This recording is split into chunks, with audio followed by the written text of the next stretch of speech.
All right. What's up, Chain Gang? I don't know what's going on with the freaking music tonight, but apparently we have two songs we can listen to. What the heck? Oh, okay. Let's see here. Apps Manager. So, normally I would start working on what I'm working on. Let's try a different channel. Let's see if we can get more than game stations, popular artists, trending labels. There's nothing under trending labels. Huh. For a paid service, it has a lot of problems. I'm not going to lie. Alright, anyway. Now I can't change it. We might be stuck. We might have to go to YouTube and get some copyright free stuff. Alright. So, where was I? What's going on, Chain Gang? How we doing tonight? My name's Sean. I run mailworks.com. I design and sell chainmail themed apparel and accessories, and I make chainmail. And right now I'm working on a cube that is 15 rows on each side, and it's almost 5 inches on each side. It's like 4 3/4 inches. And if you look close, you can see that it's made up of thousands of tiny individual rings. And cubes are fun. Can I make chainmail socks? I mean, yeah, I could. Get some EPDM rings in there and make them like some crew socks or some knee length some knee length dad socks with the 2 stripes at the top. You could do that. Like, is it possible? Yes. Do I recommend it? No. If you want like foot coverings, what's the website?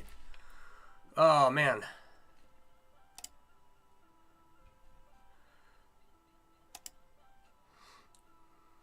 It is. Do I have this website saved? Oh, I should. No. I'd have to find it. Is it in here? No, it's not. There's a company out of, I want to say, the UK. And they make chainmail shoes, right? If you're just looking for something to cover your feet with. And they make like really comfortable looking ones. I want to own a pair one day. Yeah, can you make a chassis belt with lock and chain? You can, yeah.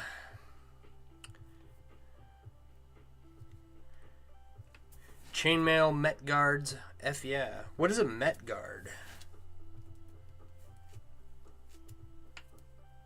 But yeah, you can make a chassis belt for sure.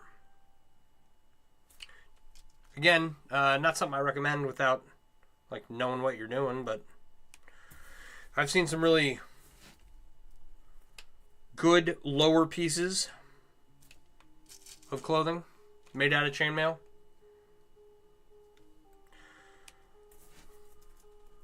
The trick with chainmail is that you have to make it so that everything you make does not pinch or cut.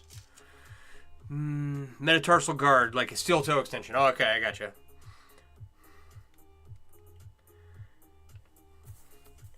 Yes, I actually know some loggers who made some chainmail shin guards, essentially, for while they were out logging. And it wouldn't prevent you from a crush injury, but it would protect your shin. Did chainmail block the arrows or just sword slashes? Just sword slashes. There's been a lot of tests on YouTube where guys are taking relatively period accurate bows and or crossbows and shooting them against relatively period accurate chainmail shirts or pieces of chainmail. So it's not a good defense against arrows. It's like having a second skin made from metal. But, you know, anything can be destroyed with enough ingenuity.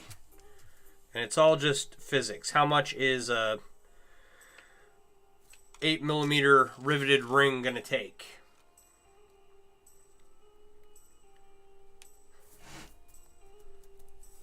And that, you know, as armor improved, weapons improved.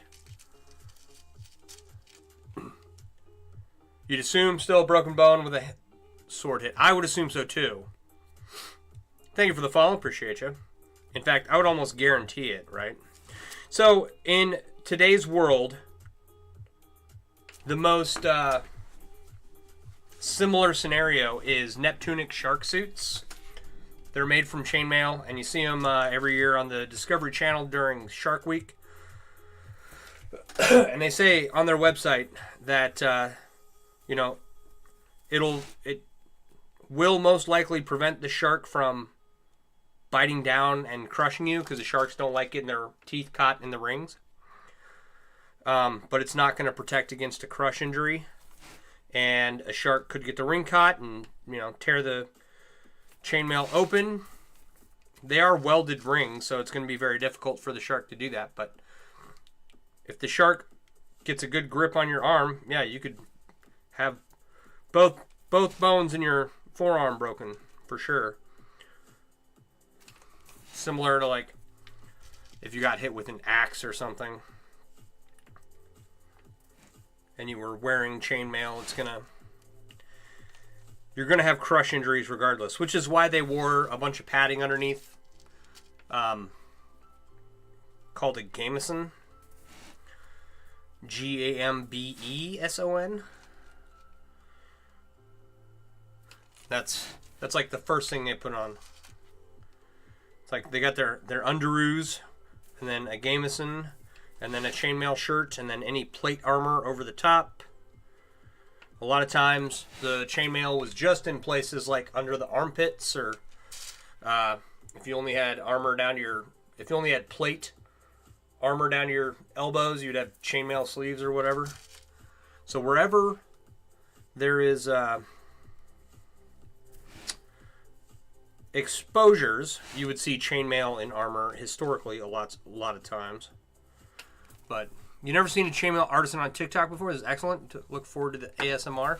Here's some ASMR for you, just for you.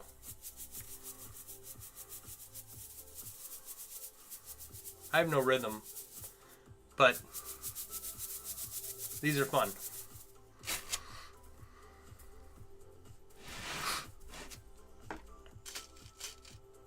I've got a lamp made of scales somewhere around here. I didn't make it. I bought it from someone. And when you shake it, it rattles. It's nice. But yeah, there are several chainmail artists on TikTok. I'm friends with most of them, and they all make really cool stuff, cooler than me. I'm just making a cube and finishing up old projects. There's two creators that come to mind, and one, I can't remember her name. Like, I know her actual name in real life. I don't know her in person, but I know who she is. I can't remember her business page name. But the other one would be Wayward and Whimsical. She makes these really cool dragon eggs and then puts little hatchling dragons in there, and she's got something going on with a multicolored dragon scale piece right now. I don't know what she's going to do with it, but it's cool looking already. And then there is Astrid Wolf. It's Astrid.Wolf with an E at the end. And she makes a lot of really cool pieces of jewelry.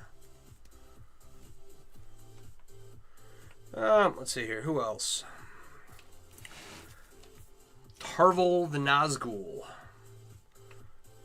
He makes a lot of pauldrons, scale mail pauldrons, and shoulder pieces that I've seen, and headdresses, headpieces. There's a few out there. A bunch more I haven't mentioned. Because that would take all stream, but I am not the only chainmail artist. It's a good side of TikTok to be on.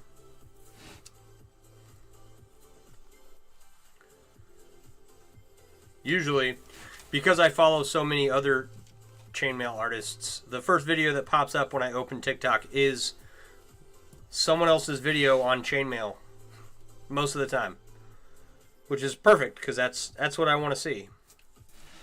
It's like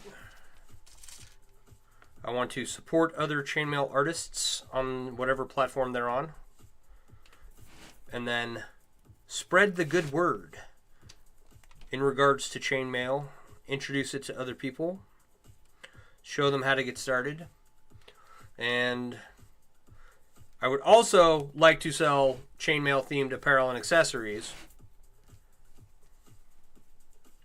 But those first two, primarily the second one, introducing other people to chainmail and getting them started in the hobby or craft or art, is by far the most important reason why I do this. Because I am at best okay at this. I've been doing it for 28 years, and you know, there are a lot of people who are more imaginative and have made cooler stuff than me. But I'm okay, right? And I've seen people who started after me come along and make way cooler stuff than they figured out chainmail really quick, and they made way cooler stuff than I could ever imagine. So, and I always like to see that.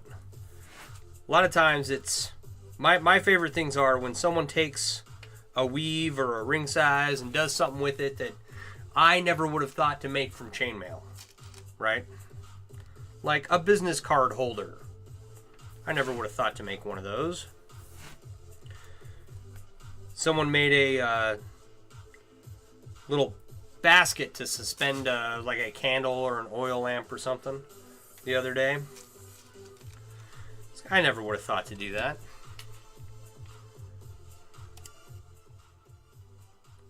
I feel like I'm yelling at music's a little loud. A little.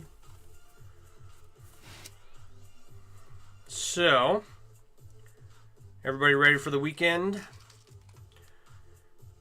I started my new job on Thursday. Thursday? Yeah, Thursday.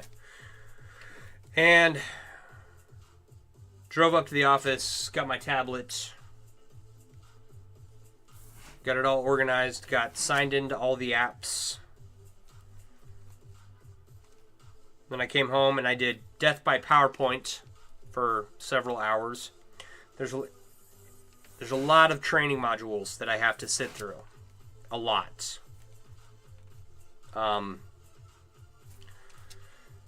So that is what I've been doing the last 2 days. And then earlier today, I had a meeting with someone from the company. And then after that meeting, more Death by PowerPoint. And so Monday, I go and shadow a physical therapist. Is that what I've got written down? Or no, Monday's another nurse. Tuesday's physical therapy. Wednesday's physical therapy. And these are all people that I'm shadowing. The company wants you to go along with the other disciplines. Like I'm in nursing, and so I'm going to go with physical therapy, occupational therapy, speech therapy, social work, and one of the aides at some point. To see and understand what they do in their job, to help me better understand how to provide for my patients. So, I'm excited. I did not order scrub pants. I find that when you're out in the field, like not in a hospital setting or a facility, long-term care facility setting, It's fine to wear scrub pants in those settings, because you're inside, right? When you're out running around and you're going from one patient's house to an assisted living facility to another patient's house, and, getting in and out of your car and stopping to fuel up the car and whatnot, if you're in scrubs, you're going to freeze. So I didn't get scrub pants. I bought some EMS pants, and they're a lot thicker. They're a lot more durable, and I'm hoping that it will keep me warm. We will see what happens.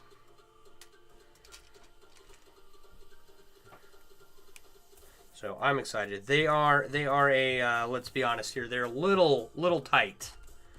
All right, but I figure I'll be up and running around instead of sitting here opening and closing rings like I have been for the last 2.5 years.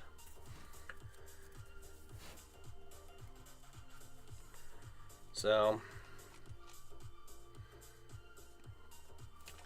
they should fit fairly quickly. I'm hoping.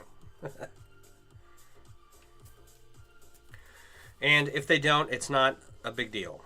They weren't cheap, but it's not a deal breaker if I have to go out and buy the next size up. But I am hoping a little more physical activity shrinks my pant size. Thank you for the follow. Appreciate you. So right now I'm finishing up row 12. Right? And I have 3 more rows to go. Come on. And that is roughly, well, actually, no, I can do the math. So here. No, calculator. I don't have my calculator up. So there should be 18,299 rings in this when it's done, divided by 29 layers, 631 rings per layer, give or take. Multiply that by 6.5 to finish that. You're looking about 4,000 rings to finish this cube. So we're getting somewhere. I put a decent chunk in today. I'll put a decent amount of work in it tomorrow and Sunday. And then hopefully, I'm hoping to finish this next week. So, but as I have said, every time I say, yeah, I'm going to finish it soon, I want to qualify that statement with, I always like to estimate when a project is going to be done, but the reality is I have never estimated correctly. So, don't take my word for it, just wish me luck. I've got quite a ways to go, and then... So if we only have about 4,000 rings left to go, that means that we've done about over 14,000 rings. There should be over 14,000 rings in this at this point.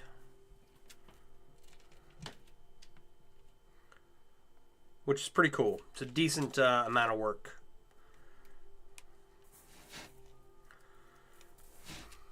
Thank you for the follow. Appreciate you.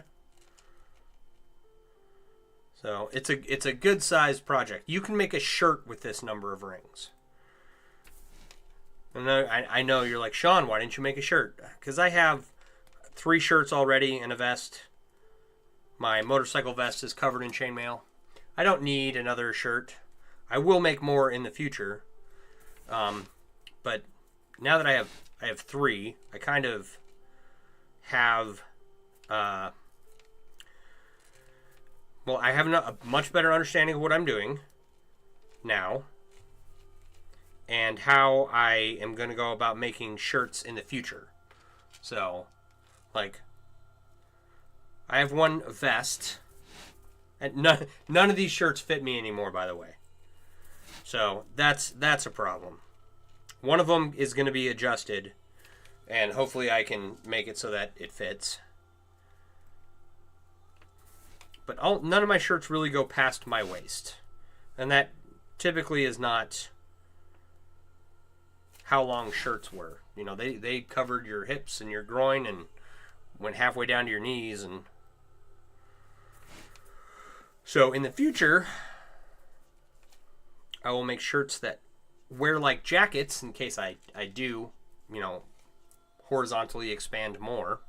Thank you for the follow. Appreciate you. And then, since they're shaped like a jacket, it'll be easier to expand them. But also I want to get into other types of rings. I want to weld rings together, and I want to rivet rings together, and I want to do more than just butted rings. So, and do inlays, designs on the shirt, so it's not just a sheet of metal. I want to add a lining, really make it like a jacket, add pockets, you know. Excuse me.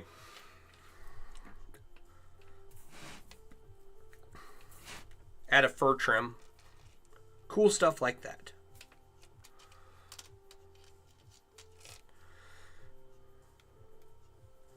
Alright, this lo-fi channel isn't bad. I'm not going to lie. I've never listened to any of the other channels on Pretzel Rock, really. But this, I don't know if you guys can hear it. I did turn it down. But it's not bad.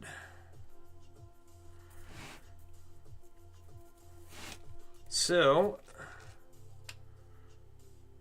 yeah, and all of these ideas are going to come to a crawl once I start working. My evenings will become the time in which I make chainmail. Brady Bow, how you doing? This cube seems wildly ambitious.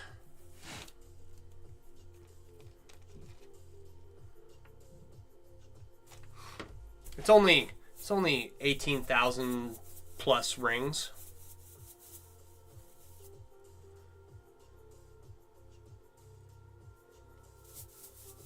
It's a decent sized cube for sure. Or will be when it's done. It'll be more cube shaped when it's done.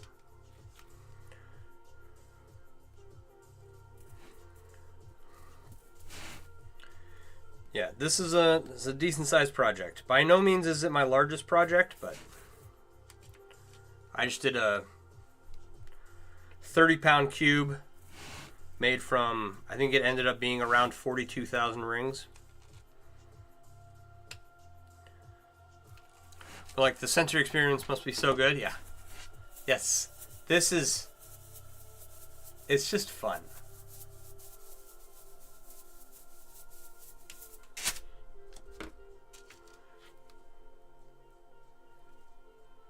It's like a hefty metal fidget toy.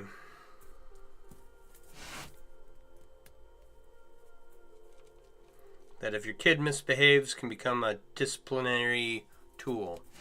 How much does it cost? Okay. So let's qualify that question. How much does it cost to get the rings? And, you know, put them together? Or how much does it cost for me to make one? So for you to purchase the rings, all right. The biggest wholesaler online is the Ring Lord, right? If you order from them, you'll get the best prices, okay? To do a cube, and I'll give you a comparison.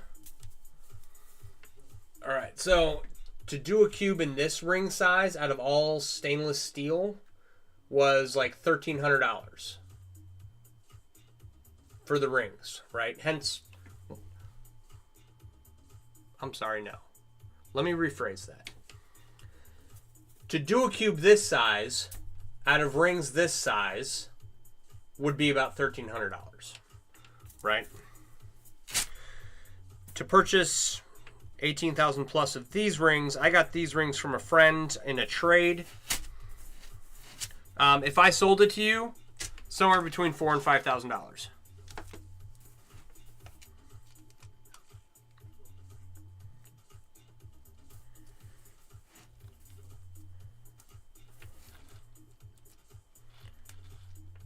And if you go and look online at other large cubes, you'll see that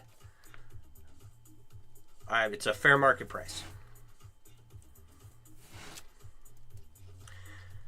But yeah, to purchase the rings, it's cheaper than building out your own coiling and cutting setup and buying the material and learning how to make a ring. But it is valuable knowledge to go through that process. You price smaller pieces, so you thought something up there? Yeah.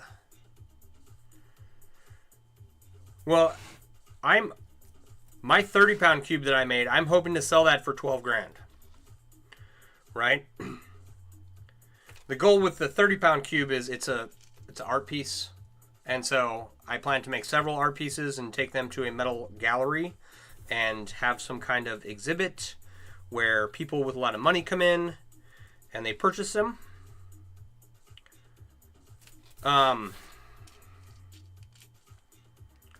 And then the cost of the exhibit and everything would probably take a third of the sales price on everything, I would assume. The hell, it looks like cast iron pan scrubber. I don't recommend using cubes for that. I've seen people recommend it. I don't. But it's like once you get food up in here, you're never going to get it out. So they have the little sheets of European 4-in-1 for scrubbing cast iron pans. You can get them on Amazon. But Stark of Xenon, how you doing? That would be so cool. To have like a big art exhibit of really cool chainmail pieces. Yeah. I need to come up with... I want to go with 10 to 15 art pieces. And have an exhibit. And have people buy them. That'd be really cool. What's probably going to happen is... I will probably go with somewhere around 10. And try and get in. We'll see. But that's a long way off. Like I've made the first sculpture. Looks like a good fidget hobby. Yeah, it definitely is. It's hefty, it's tactile. You know, kind of this liquid metal thing that you have in your hand. Chainmail's a ton of fun, and you can make a lot of cool stuff with it.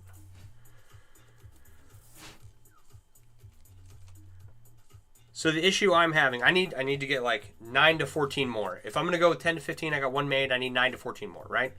The problem is I only have about 6 ideas for large chainmail sculptures right now. So, need to come up with some more ideas. And then it's figuring out and implementing those ideas. It's figuring out the idea, funding the idea, and then implementing it.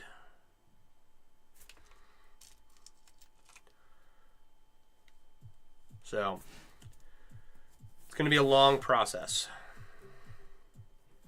And it's probably not worth the time or money to even do.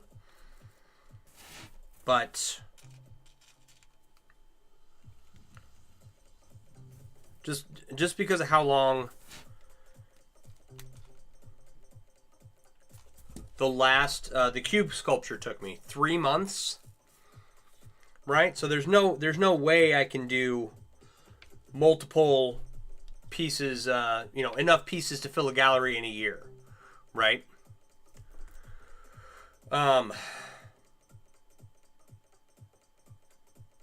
So let's say the last one took me 3 months. Let's say I did 4 a year, and I sold them all for 12 grand. Right?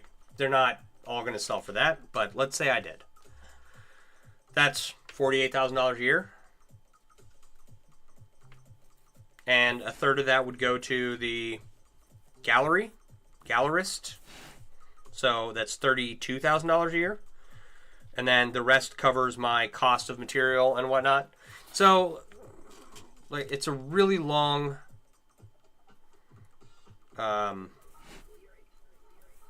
experiment to figure out if you can be profitable selling chainmail art pieces, right? Like pieces made specifically for a gallery. I'm not talking like fancy jewelry pieces or being a vendor and going out every weekend and setting up your table of wares, right? Because I think I know people who actually do pretty well at that.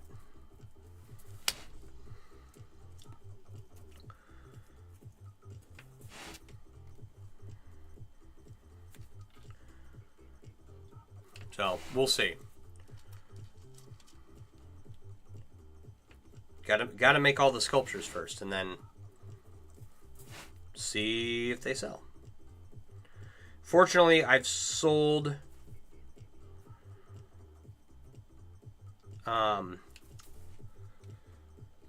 fortunately the price that people have paid for my work has consistently gone up, right? So that's nice.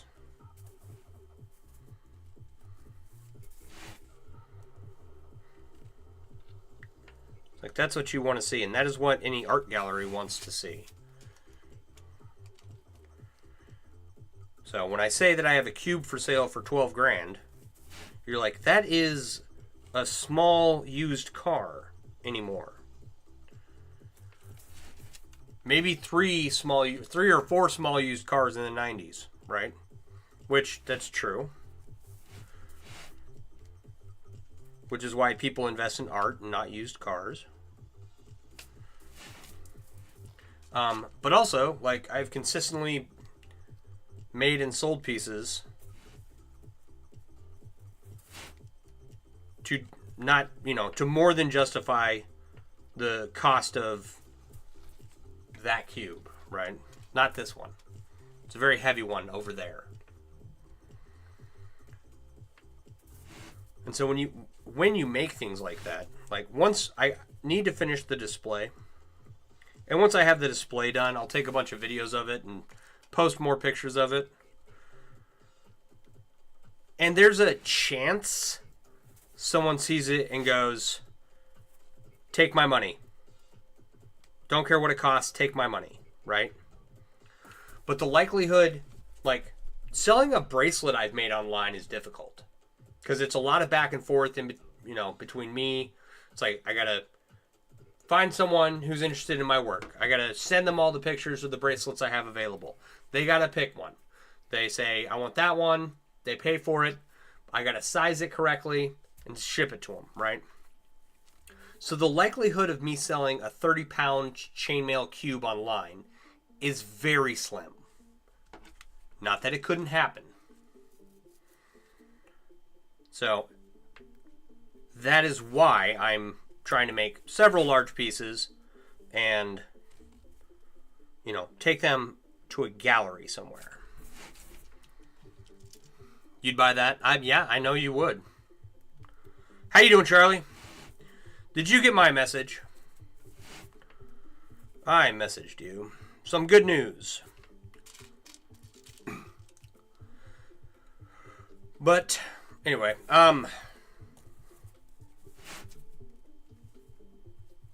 yeah, selling stuff online is difficult. Just because people can't touch it. Selling in person is a lot easier. And that's still difficult. So, okay, good. Glad to hear that.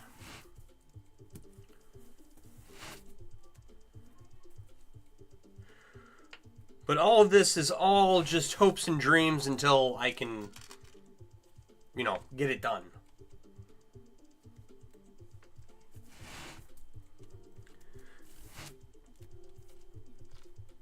And I know what many of you are probably thinking, why don't you just go become a vendor somewhere and just sell your wares? It's like, I might do that in the future. We'll see what happens. Like I said, it's going to be very difficult to make money making large chainmail sculptures. But, it's kind of an experiment to see if it can be done.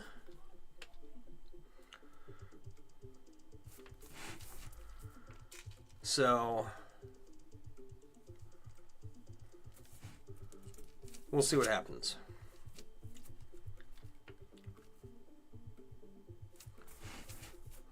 Thank you for sharing live. Appreciate you.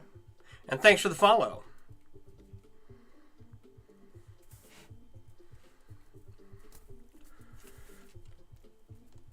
But right now, I'm going to slog through all these projects I have. One project I have that is, I've already started. I plan on finishing up the handwork, or the work that I have to do by hand, or the work that I'm going to be doing. The chainmail and leather that is going to be added to my Road King that I'm doing, hopefully will all be done this year. Thank you for those likes. I see those hearts popping up.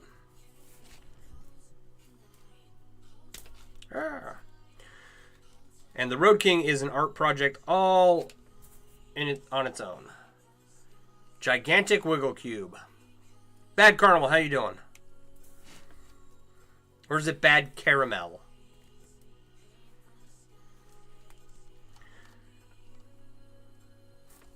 I've only ever heard people say caramel on TV where I come from. In the Pacific Northwest, we say caramel. It is a giant Wiggle Cube. It's a moderately sized Wiggle Cube. One of the admin over on the big chainmail group is making a cube with 750,000 rings in it, and it's going to weigh over 200 pounds. And he has it's like a 2 foot by 2 foot square of rings, about 1.5 inches thick. It's awesome. He's like 60 or 75. I think he's 75,000 rings in, so he's a tenth of the way done. Just a random fidget cube.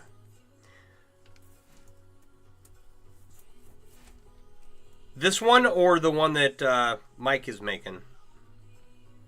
The 750,000 ring one. That's definitely going to be a very random fidget cube.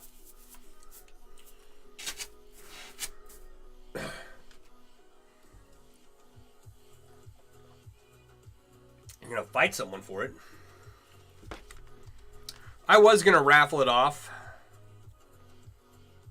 So I was like, okay, I need to fund some other projects here. But now that the situation economically kind of took a turn downhill,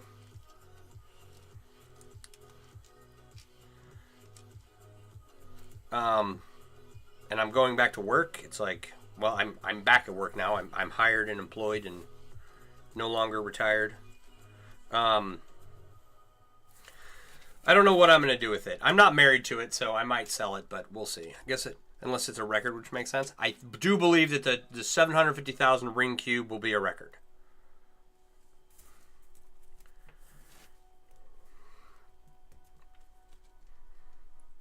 And it's kind of just because he can kind of thing. The last one you made was 21 gauge wire. The end result was 2-inch cube. Yeah, I don't have anything in reach. This is 18 standard wire gauge. Right? No. It's still a little bit bigger than your 21 wire gauge. So 18 gauge standard wire gauge, 16 gauge standard wire gauge, and you can see the difference in the ring sizes, right? And 21 gauge is smaller than this, so it's a lot of rings to get to 2 inches in 21 gauge.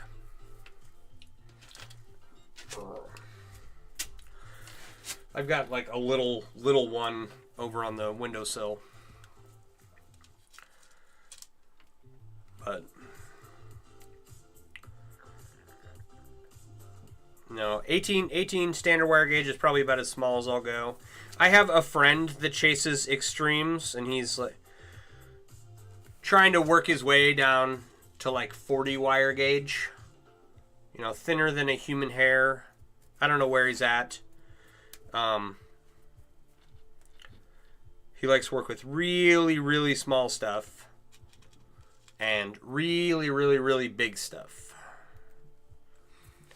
Can't wrap your head around the solidness or where to even start. Yeah, it's rings all the way through, and it's flexible until you like this is as far as it will bend, right? It's solid right there. And it's all rings all throughout. And then, you know, take the pressure off, and is it a non-Newtonian fluid or non-Newtonian liquid? Does it qualify?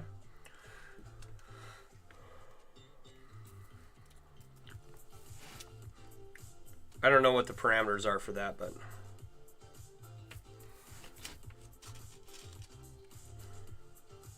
and it's like, I've made a few of these. People are watching me put this together. The whole thing's put together with me doing this, right?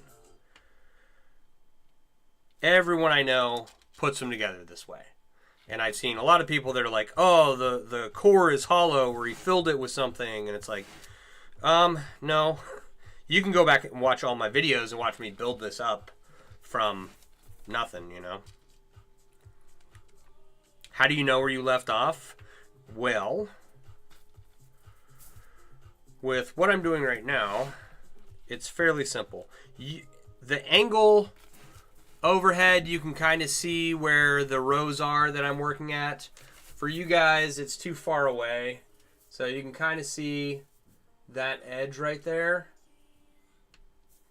And this edge right here. Right? And it takes a while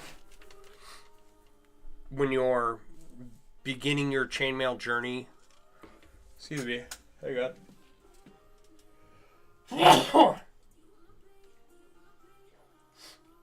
on. It takes a while for your eyes to learn how to point to or to focus on where a mistake is or where you need to pick back up. And thank you, Rita.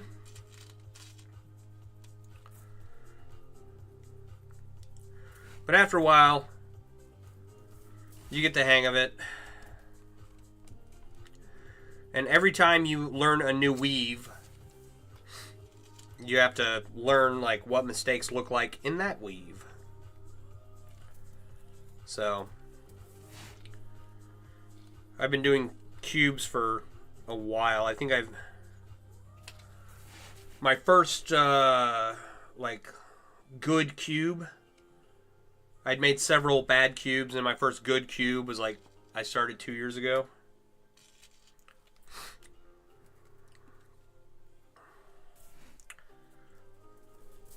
It's like there's a specific ring size that will give you the jelly effect in a cube when you make it. And I made several rings or several cubes that did not have that were the wrong size. So they're either really sloppy or really tight. As much as you want to stay and watch, you have to get your son to bed. You hope you have a good stream. Bad Caramel, you have a wonderful evening. Thanks for stopping by. Appreciate you. Read that kiddo some good bedtime stories and tuck him in. Say his prayers and don't let the bed bugs bite. What you have going? Thank you. Appreciate you. check for monsters under the bed, you know. All the parently stuff that we have to do for our children. My son's 10, so the only thing I got to do for him is make sure that his TV is off and that he is actually in bed, asleep.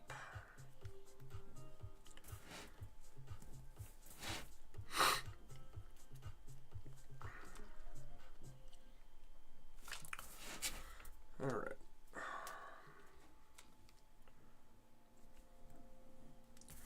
So what else is going on with everyone? It's Friday night. Anybody got any big weekend plans? It's like, I hope, let's see here. I'm finishing up row 12, right? My goal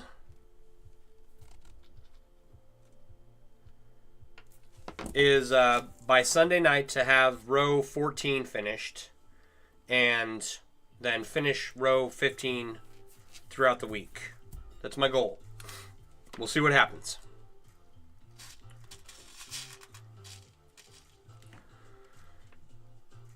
This is one of those projects that it's a lot larger than some of the other ones that are just sitting here.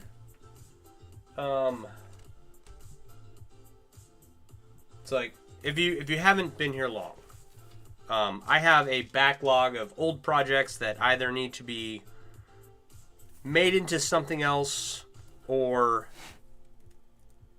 improved in some way, or the end result of what I was trying to make needs to be changed somehow. And then I have piles of rings. I'll give you an example here. Here, I'll give you two examples, okay? I have these silver rings here that I'm not quite sure what to do with, right? This is not working out. It's like curving or something because of the smaller rings. Uh-oh. And I've got some left, and then I have this bag O-rings that I didn't have a plan for when I purchased. So I got to figure out something to do with that. That is a plan gone awry. Need to figure out something else to do with it. Then this is like 9 or 10 or 12 feet of full Persian chain. I have an idea of what I'm going to do with this. We'll see how it works. The issue I have is that it's all one color, and I need at least two. So, in order to do what I want to do with this chain, I think that I might be ordering probably some bronze or copper rings to go with it. Actually, I could probably do copper. That'd be cool. This is the result of me ordering a bunch of rings that I had no plan for. And as you can see, this is over half full. Can you tell? You can't. I hold it up. It's over half full. And then the lights are reflecting off of it so badly you can't even see it. So I have a bunch of these projects where I got to figure out what I'm going to do with them. Don't ask me why I ordered this much in this ring size. I have no idea. I just ended up with them. So, we'll get through it. One ring at a time. Another reason why I stream, right? If you hang out with me often enough, you'll see me working on the same project over and over and over again. Right? Sometimes, I haven't in a while, but sometimes I will mix it up. Okay? And I'll work on several different projects throughout an evening. Usually those are very small projects.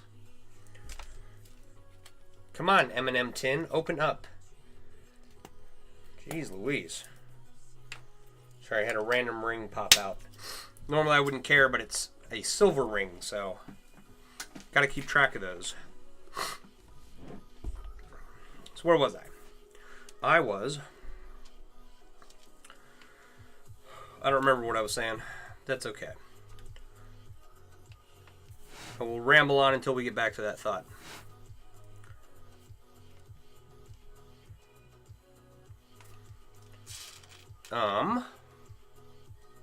Thanks for sharing the stream. Appreciate you.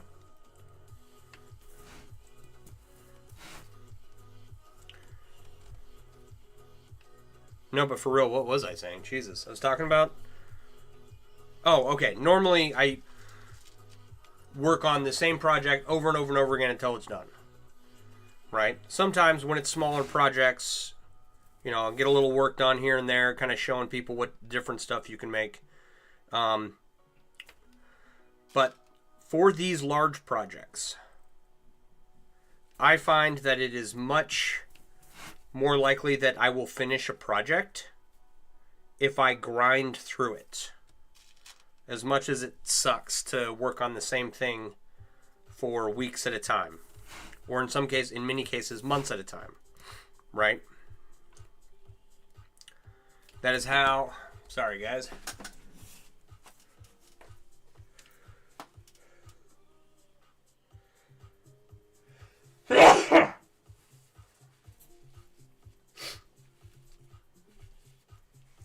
I've been down here like all day. Fine, all day. Start streaming. Allergies. Okay, so I find it important to grind through these bigger projects, especially for me, simply because I have had a lot of big projects laying around that I never finished for one reason or another. And so it's like, okay, when they're this big and they take this long, just work on that until it's done. Right? And one ring at a time, little by little, night after night, they get done.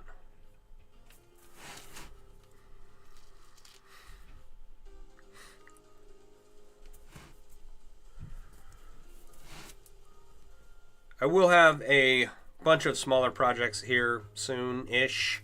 I say soon, I could mean anytime in the next 2 years. But I've got a bunch of bracelets and necklaces to make, and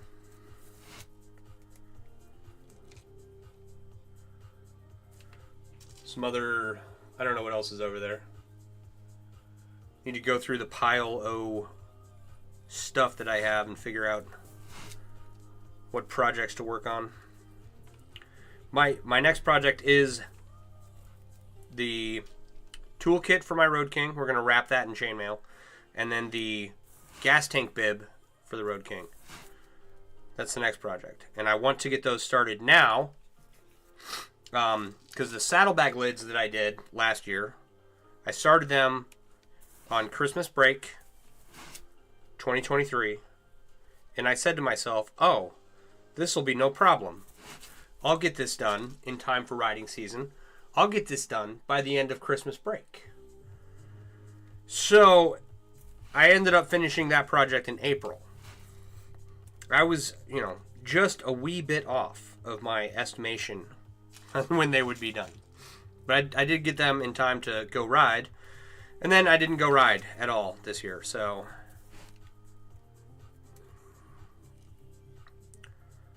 Next year, I hope to have the gas tank bib done, the toolkit done, and then that's all the work that I'm going to be doing for the rest of the motorcycle project. The front and rear fenders, the gas tank, and the side panels.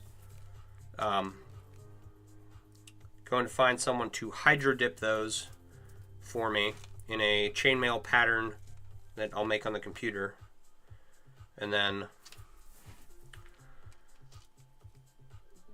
Which, actually, that'll be nice because now that I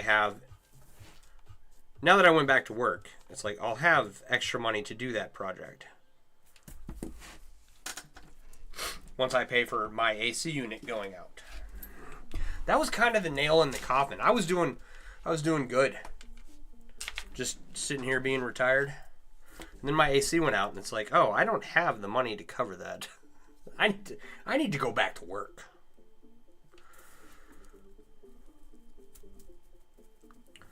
So hopefully we'll still maintain a decent amount of production and progress on different projects. We'll see what happens. Worst case scenario, I've figured that if I can't stream during the week because work takes up so much time, just the nature of my work is I'm not working in an office. I have to get my work done throughout the day, right? So from day to day, there's X amount of stuff I have to get done, right? Which is going and doing my patient visit and then going and doing my charting. Now, to start with, my charting is going to take longer just because I'm learning the system. But I've worked with electronic medical records for years, so I'm fairly familiar with them. And going through the PowerPoint presentations, I feel like I have a familiarity with everything already. So I should be able to pick things up quicker than most. Right? Just because I've done this exact thing before. So I'm hoping work won't carry late into the evening. I'm sure it will on some nights. Some days are just days that things take forever. But most of the time, should be able to go see my patients and have my charting done fairly in a fairly timely manner. Astrid, how you doing? What's going on in your world? For those of you who don't know, Astrid is an excellent chainmail artist. She makes little scale mail gloves that are awesome, and cubes and other beautiful pieces of jewelry, and you should give her a follow. Especially if you like Renaissance festivals or need jewelry for some kind of fantastical event. She makes good stuff. Highly recommended.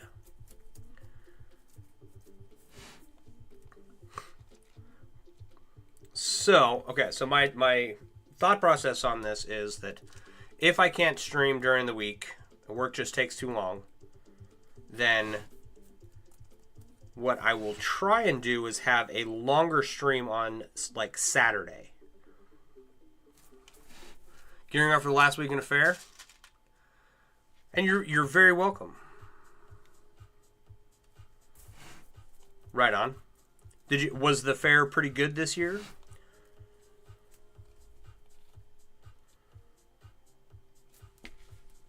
It's the Oklahoma Renaissance Festival? Or the Kansas City Renaissance Festival?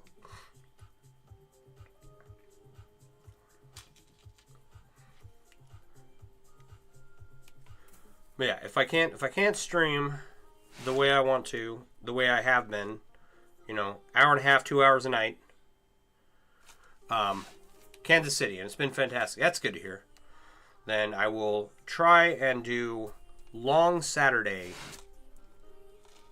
streams. Longer Saturday streams. Because I shouldn't be working over the weekend unless I'm on call.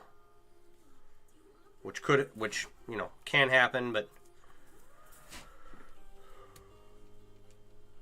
unlikely.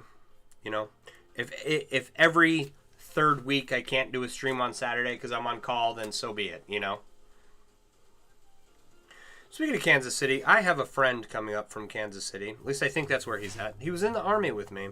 We went to basic training together, and he went on to become a doctor of some kind.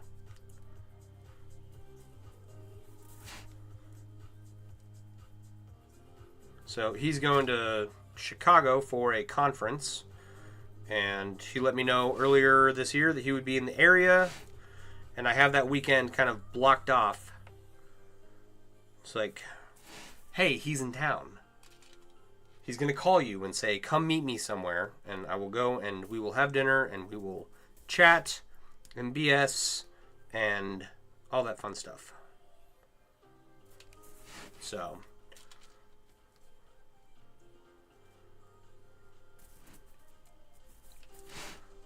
hopefully he calls. I don't know, his conference may have been canceled or something, but he's been up here a few times in the past couple years. So hopefully we'll get to meet up and BS. Is this just a block? Yes, it's just a block. How you doing, Dennis?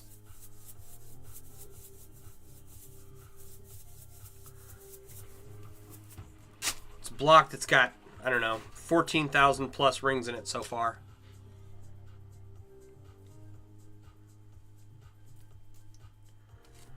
Almost done. Actually, I'll have to look back. When did I start this? Was it at the beginning? Oh crap. Okay, so the last project I did was the 30-pound cube, and now this one was the one I started right after, right? I'll have to go back and look at my videos, figure out how long I've been working on this. I had a chunk of it made already when I started. So, I definitely started sometime in September. You like it? I like it too. They're fun. This one is moderately sized. I've made a few smaller ones. One larger one. And I don't know what I'm going to do with this one. Sell it or just set it over on my bar. We'll see what happens.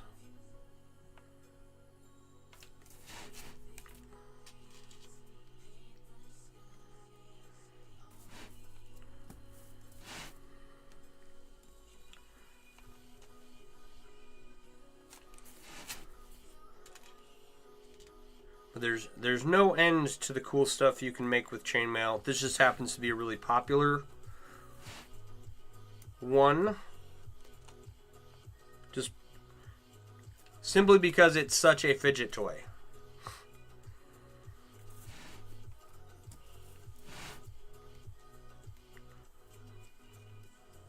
It's like it's got that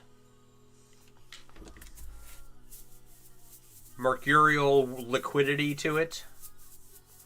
Just kind of like, and it rattles.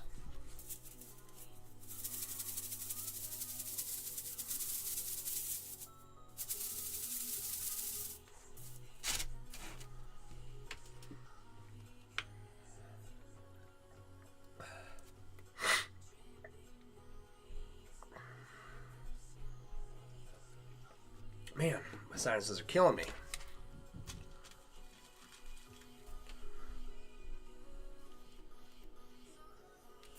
So,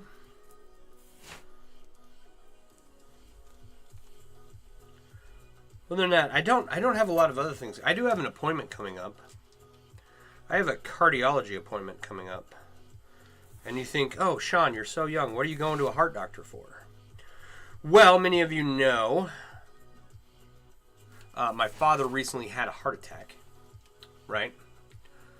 Hey, it's awesome. You want one? Amanda, how you doing?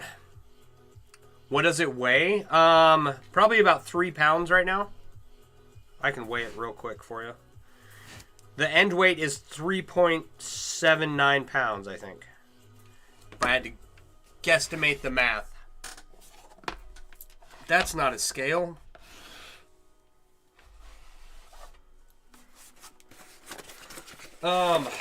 Okay, so yeah, cardiology appointment. My father recently had a heart attack. After he had a heart attack, and got cleared, he's doing fine.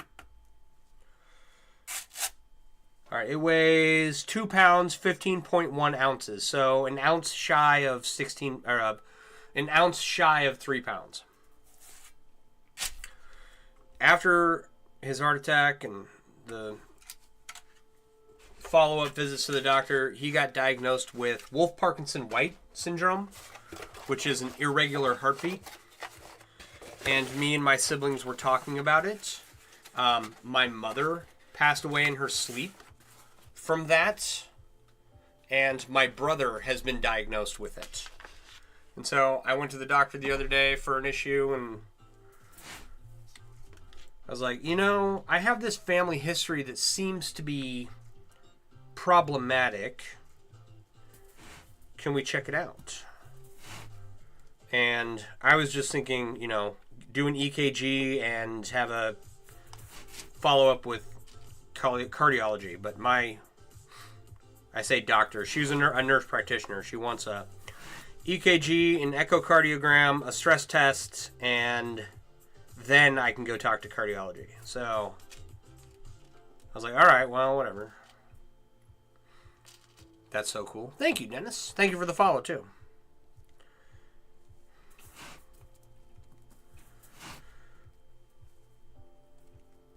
But yeah, nobody knew that we had this family issue until after my mom passed away 5 years ago, and my dad had a heart attack and got diagnosed with it. Once I realized that it was on both sides, I was like, oh, I might need to go get this checked out. I don't know if there's anything I can do about it, right? Like, I don't think there is a treatment they can offer.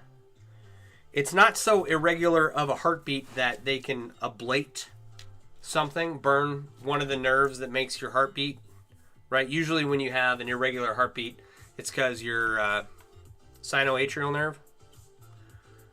My anatomy and physiology is rusty. The nerve that makes all four chambers of your heartbeat, right? There's two of them, atrioventricular and sinoatrial. Anyway, so they branch off on either side of your heart and make the atria and ventricles of your heart pump. Okay? And sometimes they get they get some wires crossed, so they can go in and burn part of a nerve ending so that you're not having this weird heart rhythm, right? Well, with Wolff, Parkinson, White, they can't do that, as far as I know, right? So I'm just going to find out if I have it, but I don't think really that there's anything they can do about it.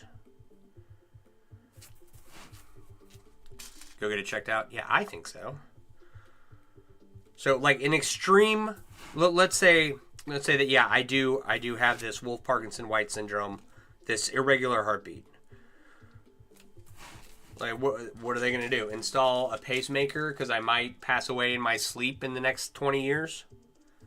I mean, probably not, right? That seems a bit extreme. So, but it's good to know about. It's good to watch out for, and maybe there's some signs or symptoms I can watch out for if it gets real bad. I don't know. I'll go find out, and then I'll report back to you guys.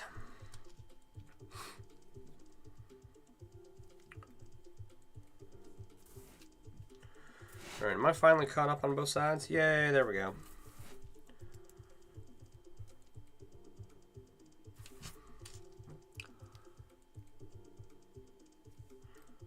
So, other than that, I don't mean to bore anyone with stories about my health. I feel like I'm talking to my grandparents or something. They're always, well, when my grandfather was alive, my grandmother's still alive, and my dad. And whenever I call my dad or my grandma, the conversations are really the same. You know, they talk about their medications and their exercise and their last trip to the doctor and last time they had a good bowel movement, you know? All the good vibes. That's scary. You've got heart issues in your family too? Yeah. I'm just, like, it's one of those things where I'm in a fortunate position to know about it and be able to go get it checked out, right? Because I get all my health care from the VA. And while I think that an echocardiogram, a stress test, and an EKG are a bit extreme reactions to finding out that I might have this issue, I'm in a fortunate position to go and have it done. An EKG is not a difficult thing, right? But you're going to get charged $1,000 for it. For someone to set up the machine, get it hooked to you correctly, print out the result, and send it to a cardiologist.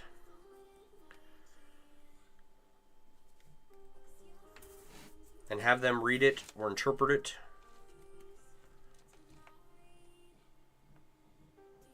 You know, most people aren't just going to go randomly have that done on the suspicion that something might be wrong. They're going to wait until, you know, they're having chest pain or shortness of breath to go into the doctor.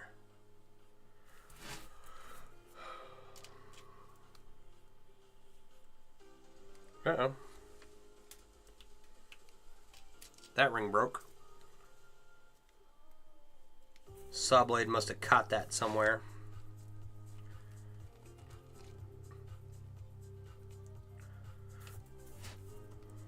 Oh, wow. Oh, I need my back to pop. It's not going to happen until I stand up. I'll stand up and then I'll lean over and just like let the weight of my fat gut like drag my back, extend my back out. It usually pops pretty good after I've been sitting here weaving for a while.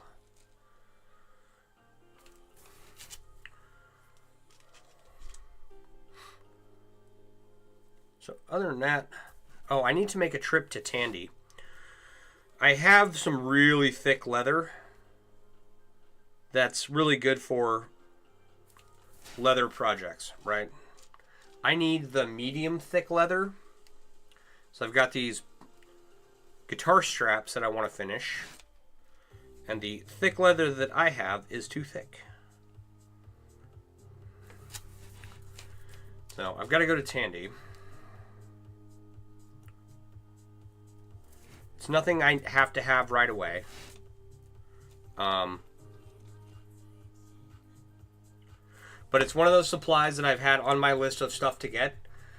If any of you have seen my Finnegan's Wake inlay, it's not up on the wall yet because I want to use a spear to hang it from, and then decorative wall hooks that are, you know, Celtic themed. And I haven't looked for any in a while. They're out there. I've seen several versions of them. So I need to get the wall hooks, and I need to get the spear, right? Well, I picked out the spear a few months ago. It's like a cold steel spear. And I've got the space over here on the wall to hang it. There's currently a wooden cutout of a female pirate. She's going to move over on the wall to the bar. And when I get everything hung up, I can take TikTok for a ride and go show everybody where the Pirate Queen got moved to and where the Finnegan's Wake flag will be hanging, right? But the spear, the Celtic themed wall hooks, and the leather, and some other galvanized pipe parts that I need for the cube display. All of that, it's like these things I've been waiting on to kind of just like finish up these projects, and I haven't had the funds.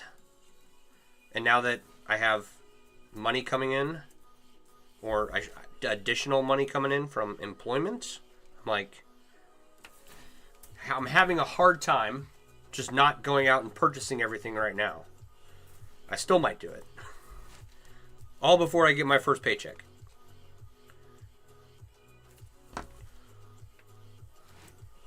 Yeah. But I do. I need some leather, need a spear, need some wall hooks, and then I have most of the rest of the supplies for all my other projects, most of my other projects. The necklaces, you're very good, brother. You like your work? Thank you, JT. Appreciate you. The necklaces I got to make, I need to figure out what ring size I need for them. It's not... I have a bunch... I have like 40 pendants, right? And I need...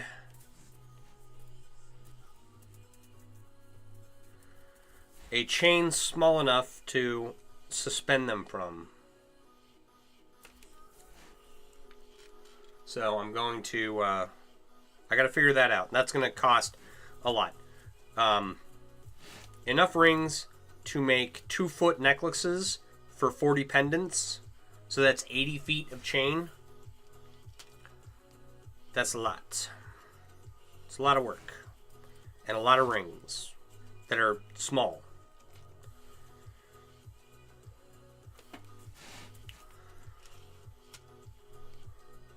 I don't know. I think, well, I need to order some rings for the bracelets too, but I have some left. So,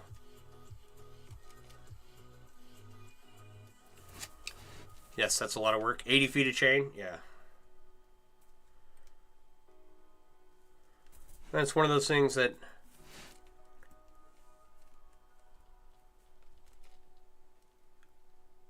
I usually don't take commissions. I take a couple a year. And so in order to fund my hobby a little bit, I have some lines of jewelry that I've developed that I'm working on improving and making more of. And I just got 40 necklaces to make. So it is what it is.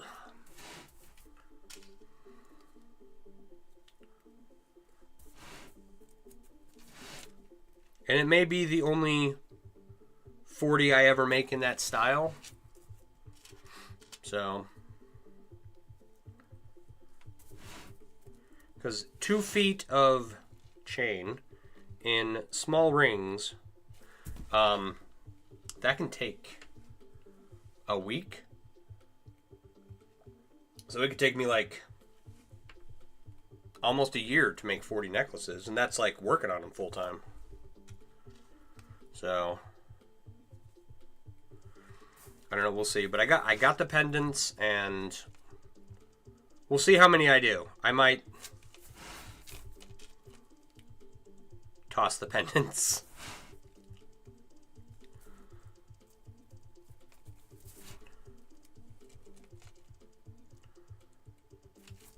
And make other things.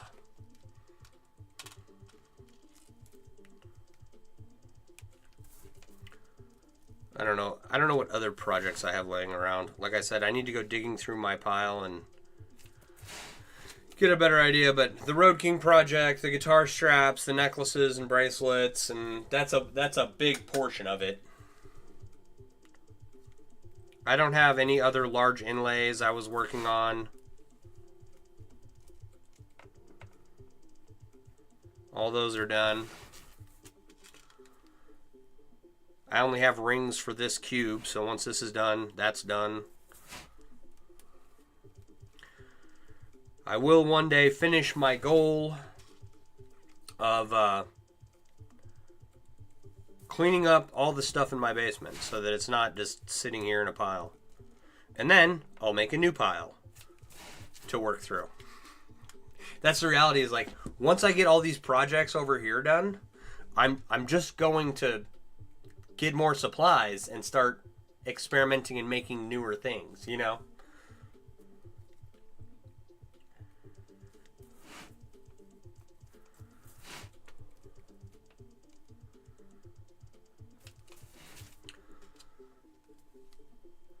If you see me 10 years from now and I say, yeah, I need to finish up this backlog of, you know, extra projects I have lying around. I hope by then that I have this stuff done, right? And I've moved on. But it's very possible that I won't be done. What I'm hoping happens is that if in 10 years you see me and I'm like, yeah, I'm just finishing up this backlog of projects I have that's been laying around for a decade, I'm hoping they'll be all new projects. That right there, yeah.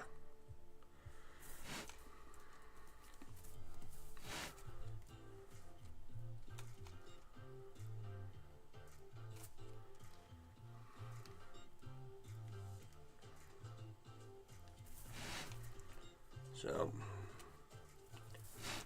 but even despite the fact that I have bought new rings multiple times to add to various projects or to start new projects, like these, I made a cube that was 16 rows wide on each side using this ring size, this 18 gauge standard wire gauge, right?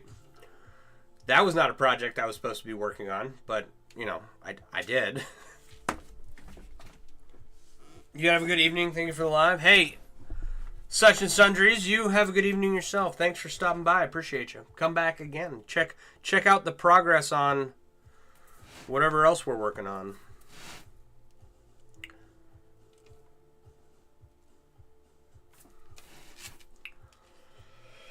Excuse me. We're getting places. We're getting stuff done. And I'm in no hurry. I've got a lot of projects I want to attempt. Excuse me. And at this point in my experience, right? I've been doing this for a while, and when I was working on my Finnegan's Wake inlay, I reiterated this over and over and over again, right? When it comes to a chainmail project, or any project really, the more prep work you do, the smoother that project is going to go, right? And my giant Finnegan's Wake inlay, it's like 32,000 rings or something, 34?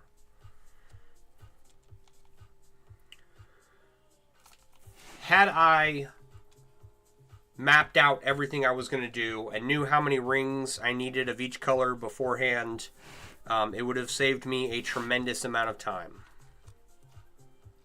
And since I didn't do any of that, it ended up taking me like 19 years working on it here and there, and then finally getting to a point where I could, work on it multiple hours a day, sitting down here in my basement and just grinding through it. And even that it was maddening, it was frustrating, it sucked. But the end result was better than I could have imagined. Right? But I could have avoided all that stress and headache by properly preparing for doing the project in the first place. So I have put forth the effort to not make that mistake again. So I have, multiple projects lined up that I want to attempt, and the attempts should be much more successful than older projects.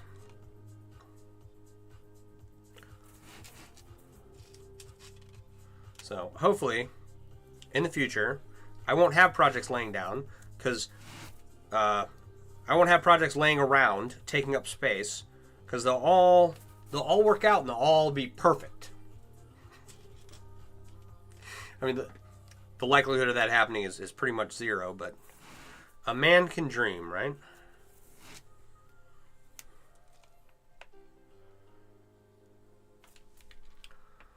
All right.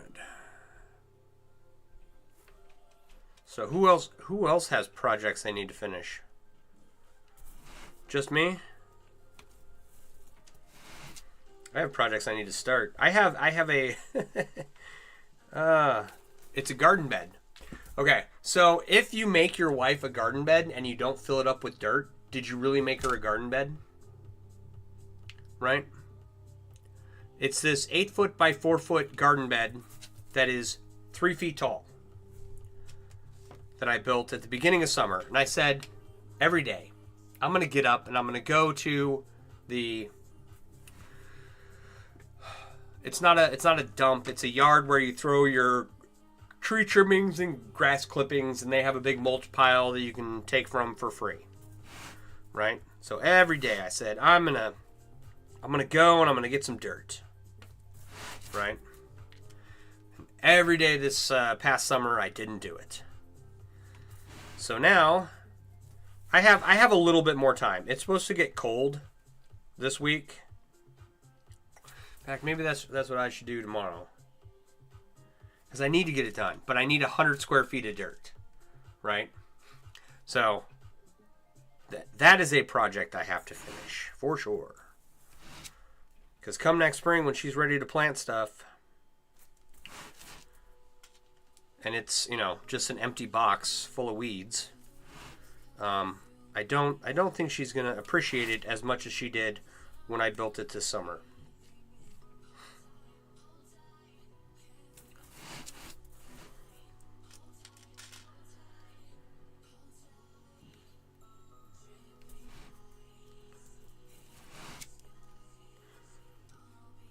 What else have I got to do? I don't know. Not much else. There's like all the... I need to change the lights in the chandelier in our front room. Or the area of the house that you walk into. It's like an open ceiling all the way up in a 2-story house. And there's a crappy little chandelier up there that is very difficult to get to.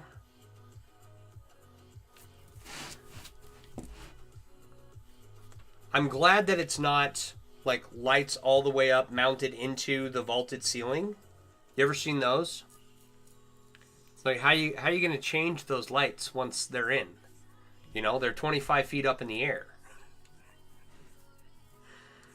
So I'm glad it's not those lights, and the chandelier hangs about the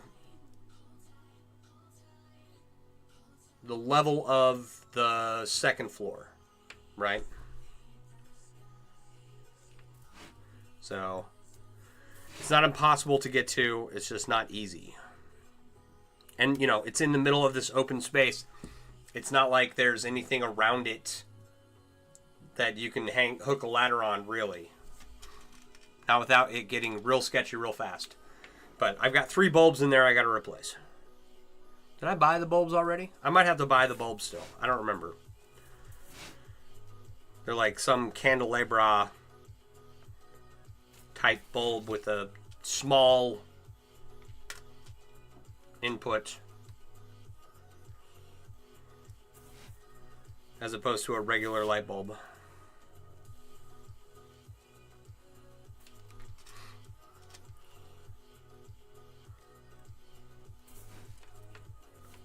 I'm sure it's a fine size of light bulb. Some might even say too big, but it's definitely smaller than your average light bulb.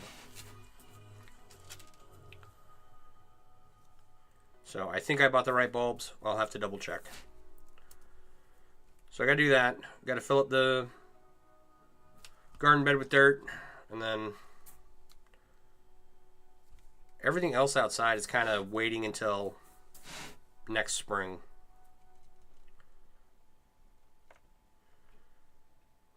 Right? Like the back door frame needs someone whose carpentry skills are much better than mine.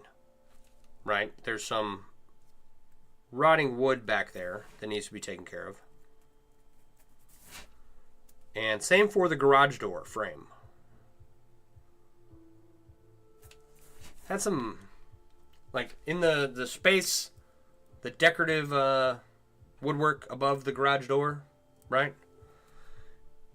A bunch of that was going bad. So I need a carpenter who's better than me to fix it. But that's going to wait till next year. So we'll see. We'll see what happens if I get any of it done. Some of it might happen. None of it might happen. We'll see. The joy of home ownership projects.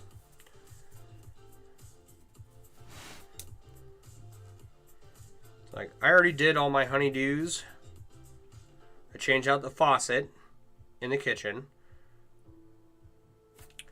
I cleaned out the dryer vent.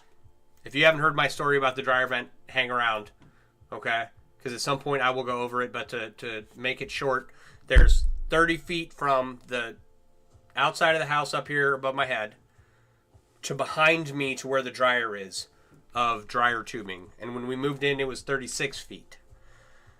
So it's not a good thing at all. And I have a whole story about it. But I won't delve into that too much tonight. It's cleaned out. It's good to go for another year. So, other than that, you know,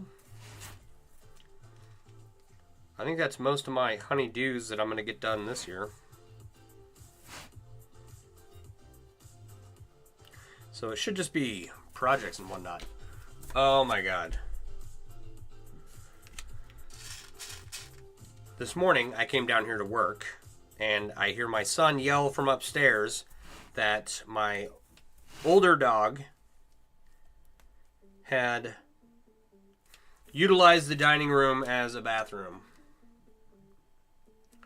Again. And normally, like a good solid BM, that's easy to clean up. This was the polar opposite of that. And it was in multiple areas. It was one more reason why I need to have that carpet ripped up and thrown out and replaced with a wood floor.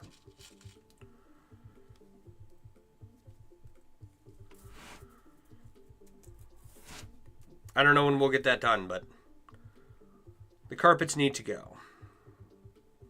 Like, the only carpet I'm going to keep in the house right now is the basement carpet. But the upstairs carpet and the main floor is going to all become wood, and I want to recarpet the upstairs. Right? That's a pipe dream right now. It's just, I would like to.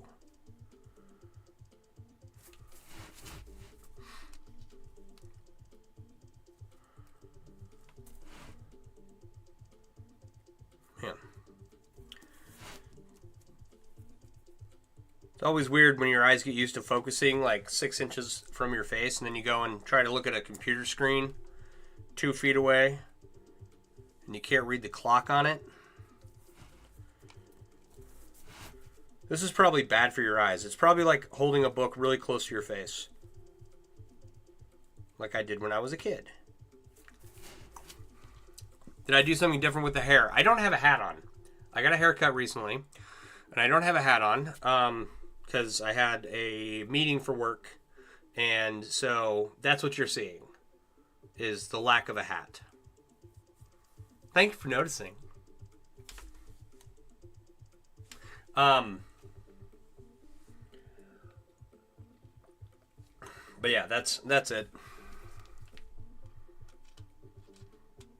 Like, I wear a hat all the time, every day, all day. I don't do my hair. I have very fine hair. Like, it's not thinning. I'm not going bald. Knock on wood.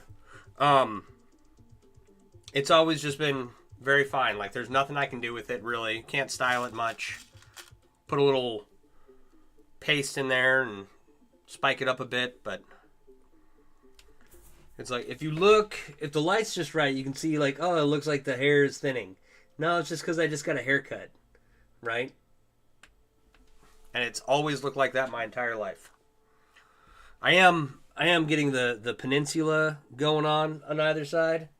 Like, that's coming in. But I always wear a hat because I don't want to do my hair, and it's keeps me warm. Keeps the sun out of my eyes. It looks nice. Thank you. I will let my barber know you said that. Jerry, people on the internet think you give great haircuts.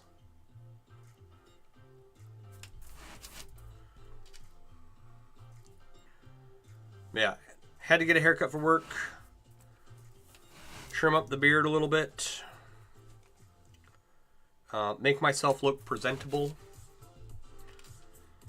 So,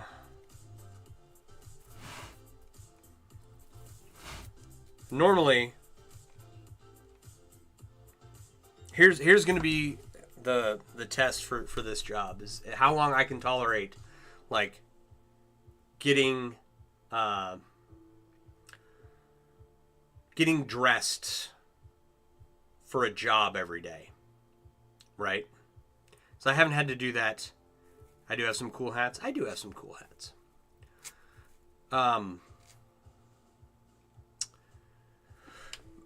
We're going to see how long I can tolerate getting dressed for a job every day, because basically, I wasn't going anywhere. I wasn't doing anything. The only time I got dressed to go out and do something was when I had to go to the grocery store. So that was like the fanciest place I went in the last 2.5 years, really. Family events on Christmas and Thanksgiving and whatnot, but it's like getting up and getting put together before noon on any given day it just didn't happen. So now I gotta get up a little bit earlier, get ready to go, get my kid up for school, get him ready to go, get the dogs taken care of. And actually, that's the trick right there is I need to get up, get the dogs taken care of, then get my kid up, then get myself ready, then leave. I'm still, like, trying to figure out how to get everything ready in the morning so that I'm not, like, scrambling for something. And speaking of hats, I was actually looking at hats the other day.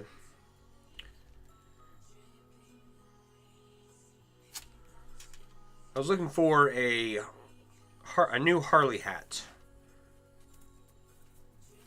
And I didn't find any that I liked. What do I mean by dressed? As in not wearing pajamas. That's all I've worn for the last 2.5 years. It's like before noon, right? I'd eventually, get myself cleaned up and whatever, but now I got to do it first thing in the morning.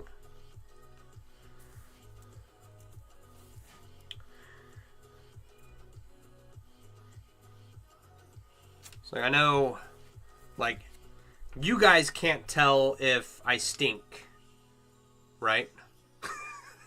You just can't. So I do try to look a little presentable on stream. I don't want to look like a mess. There have been streams, though, where it's like I'm still wearing what I wore to bed that night before, And it's like, just because I've been chilling at home, working on chainmail all day, or playing Zelda all day, or whatever.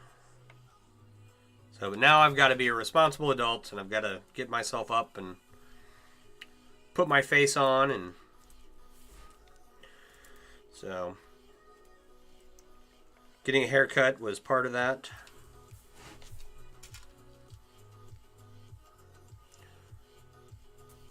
And I have to get haircuts routinely.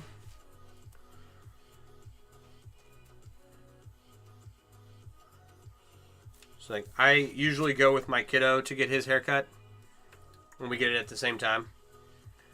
And it's usually like every 2-3 months. So it's never when my hair looks like crap or whatever. It's always his mom will notice that he needs a haircut and she'll be like, he needs a haircut. And I will schedule myself to get a haircut as well. But other than that, like, wasn't going anywhere, wasn't doing anything. I didn't need one. That's your worry? Do you think you might be depressed? No. I've been depressed. That was a long time ago. And what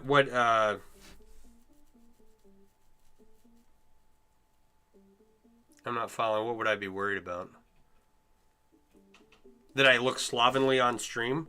No, I think that's more of a, like, I at least minimally want to look marginally presentable when I'm on here.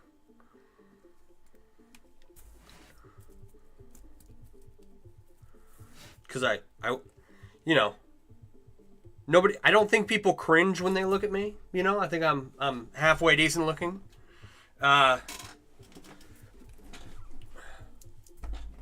What I lack in looks, I make up for in charm. So I don't know if any of that's true, but that's what I assume in my head.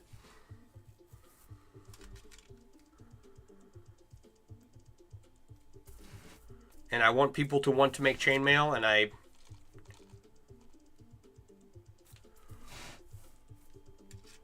get I think it's a natural inclination that if you're trying to get other people into something you're interested in, like I don't want to show up with food all over my face and looking unkempt.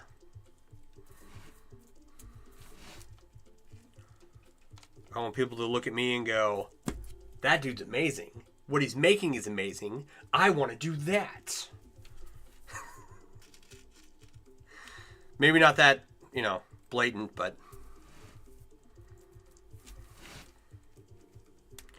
yeah. I was depressed in 2019. Got divorced, lost a job, my mom died, I hit a deer, I got really sick. All in the span of June to November. And then for the next year after that, that was probably my roughest year.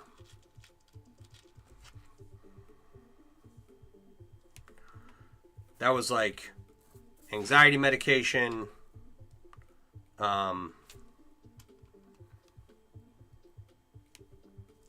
lot of issues that year. And the whole way my mom passed was really crazy, so that added to the whole issue. She was on vacation with her church group to go to Israel, and she got there and got to the hotel and went to bed and never woke up. And the Israeli government held on to her body for several months. Like 2 months. So we weren't able to bury her for a while. They do not embalm people the way we do. Like, either their embalming is different or they did not... they did not preserve her body at all. So we could not have an open casket when she passed. And so from June to long after... we finally buried my mom. That was just the hardest year.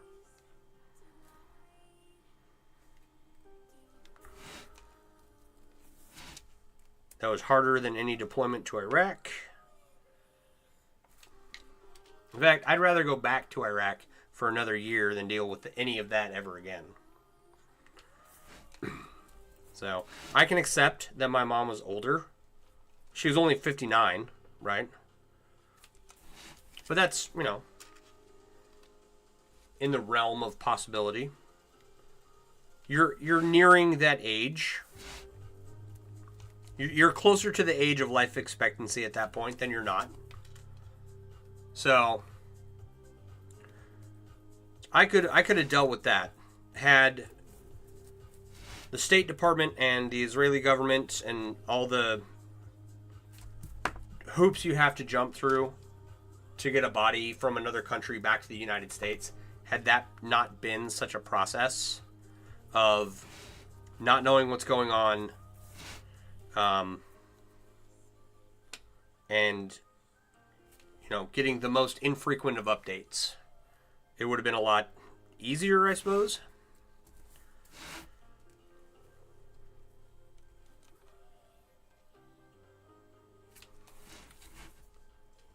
But yeah, that whole process just made everything 10 times worse. On top of everything else. Actually, the anniversary of her passing is November 5th, our time.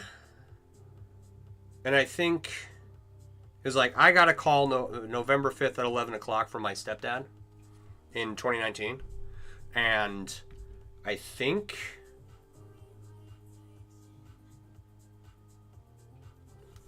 I don't know how many hours Israel is ahead of us, but it's well into the 6th at that point, their time, right? 11 o'clock our time, they're many hours ahead. It's afternoon their time. Or early morning their time.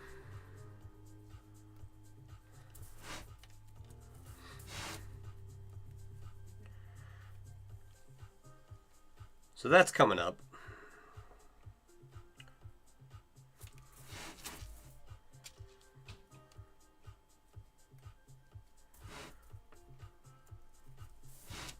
So it's November 5th for me, but I think it's, when I found out, I believe the official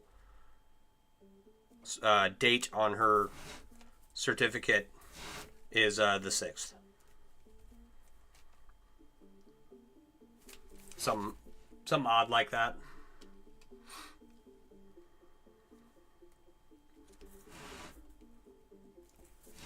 I like to think that she's still alive and she faked her own expiration from this mortal plane and is, I don't know, like working in Israeli intelligence or something. That's where I put her in my head. And, you know.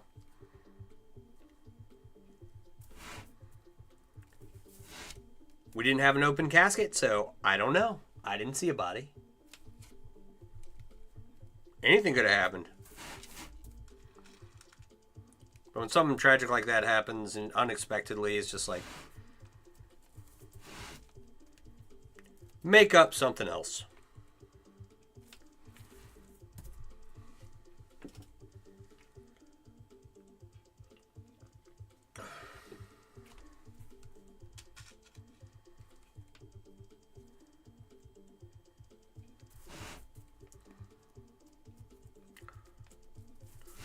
All right. Well, I'm glad that I have such a happy stream.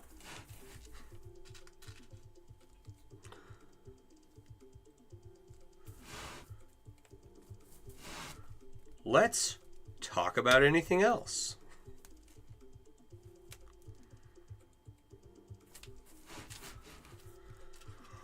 Oh, man. Oh, my back needs to pop. I did. Okay, so here was the hardest part about my mom passing, right? I had made her some chainmail jewelry, and, you know, you make something for someone, you kind of forget about it after a while, but when she passed, right, I'm the only one that makes chainmail in my family, so obviously all of her chainmail jewelry came from me. And I got, you know, like these several pieces of jewelry back from my stepdad. And I was like, what am I even going to do with these? You know? It's like, I don't want these back. I just want my mom. That was tough.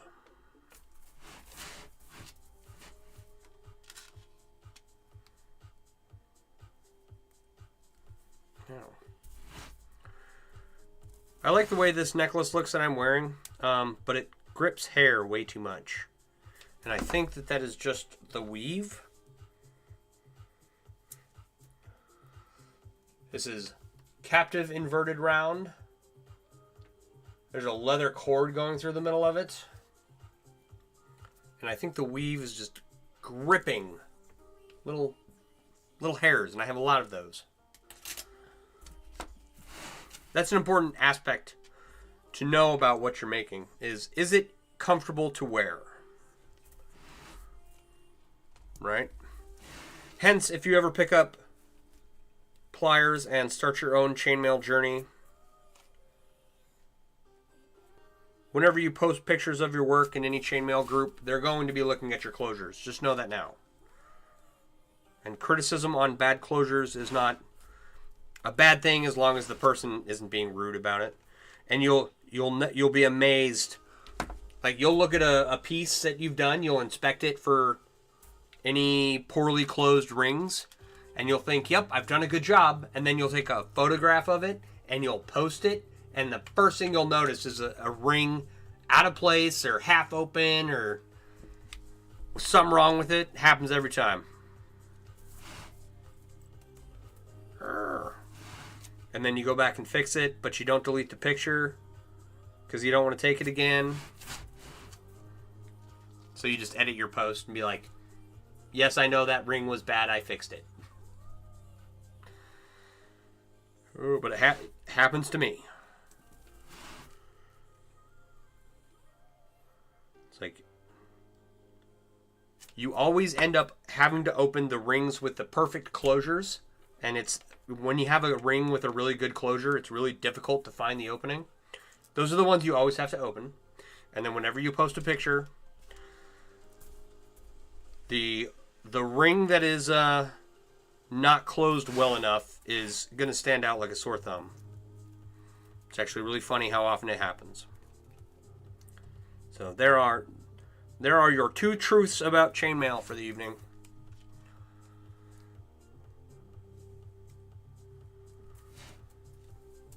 Another thing that you'll be asked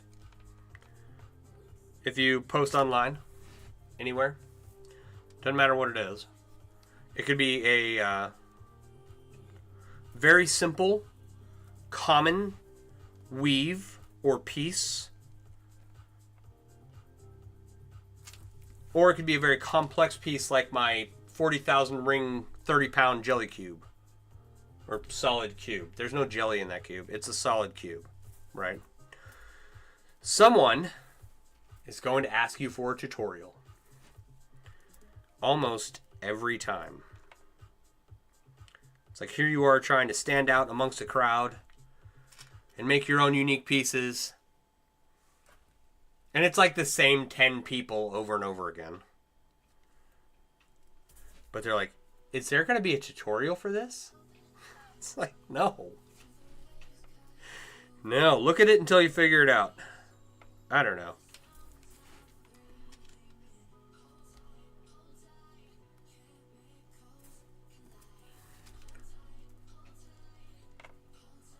And I assume that that is probably true with most hobbies. It's like every group has their difficult people. Every group has the people who are very supportive,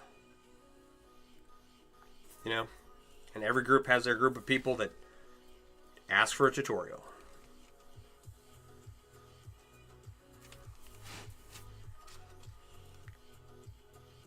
And it's like it's annoying at first, but it becomes almost amusing when you see it because you know it's coming.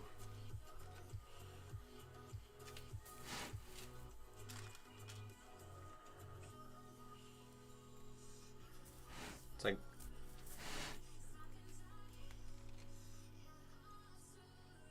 it's almost it's almost like you posted something really good and that's your tell, right? Because if they don't ask for a tutorial for what you made, it means they don't like it, right? So if you make something and it's really good and they ask you for a tutorial on how you made it,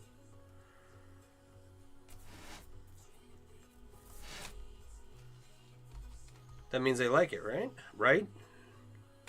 Someone tell me I'm not wrong. Oh, come on.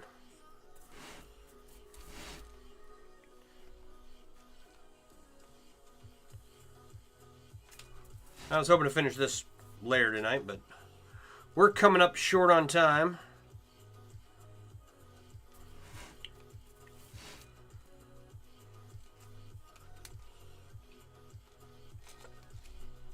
Couple more rings here, and it's going to be 10 o'clock.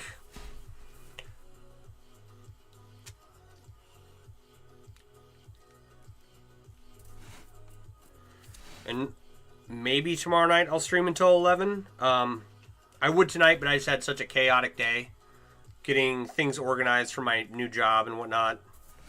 It's like I'm pretty bushed at this point.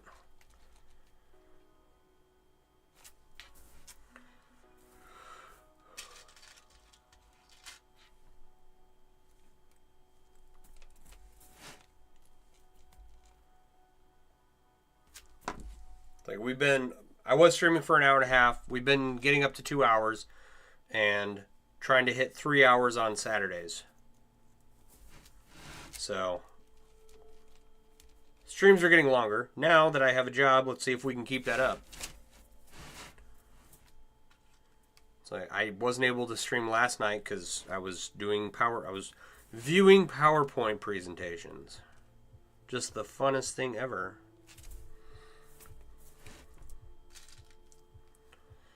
Actually, you know what? I think I am going to finish this up. Let's finish this up and then call it a night. I'm not that tired.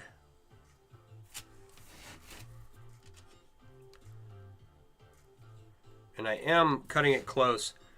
I weighed all the rings I have and the rings in this cube and did some math. And I have like the perfect amount of rings to get a 15 by 15 by 15 row cube. So provided I don't have too many bad rings, we should be good to go, right?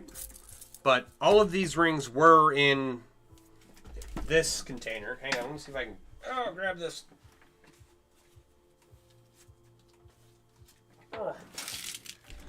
All of these rings were in here. There's different rings filling this now. And that's how many we have left. We are, from my finger down to the end, right? And hopefully that's the 4,000 rings we need, however many we started with, or however many rings we calculated at the beginning of the stream. So it should be enough. Hopefully with extra. Because when you order rings, and it doesn't matter what manufacturer you order from, there's always going to be a ring that randomly breaks on you, or that you open and close too many times. A ring with a chunk missing from it from a saw blade, right? Or a part of a ring that was like the end of the coil that got added to the bag. There's always going to be those pieces mixed in. Now, good manufacturers will have fewer of those, right? Good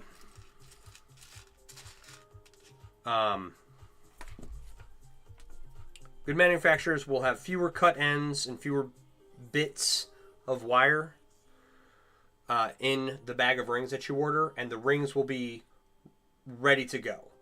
And the only one I know of that doesn't provide that, the rings ready to go status, is the Ring Lord, and that's because they do a lot of wholesale rings. They're trying to sell a lot for as cheap as possible, right? And so with that, you're getting what you pay for. It's not difficult to clean up rings. You need a tumbler. I would invest in a tumbler anyway because it's good for cleaning, deburring, and polishing. And so your base metals like stainless steel and your copper or brass and bronze, you can get those pretty shiny, pretty cleaned up. You don't want to be tumbling anodized aluminum for more than like 10, 15 minutes just to clean it up a little bit, and then maybe tumble it in some rice to put a shine on it. If you tumble it for too long, the rings will start to fade. The color will start to fade on the rings. Titanium's, anodized titanium's the same way. And anodized niobium. And it's just because the anodization layer is so thin that, friction on that thin anodized layer is going to remove it. So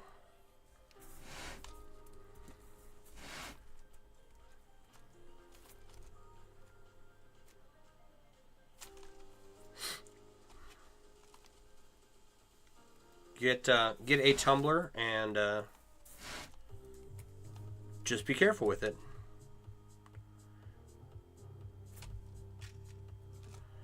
You don't want to put a finished piece of anodized aluminum in a tumbler and accidentally leave it for 12 hours. Because that'll just remove all the color off of it. But most of the other metals, I'll leave stainless steel in a tumbler for a couple days. You don't really need to, unless you're deburring rings or something.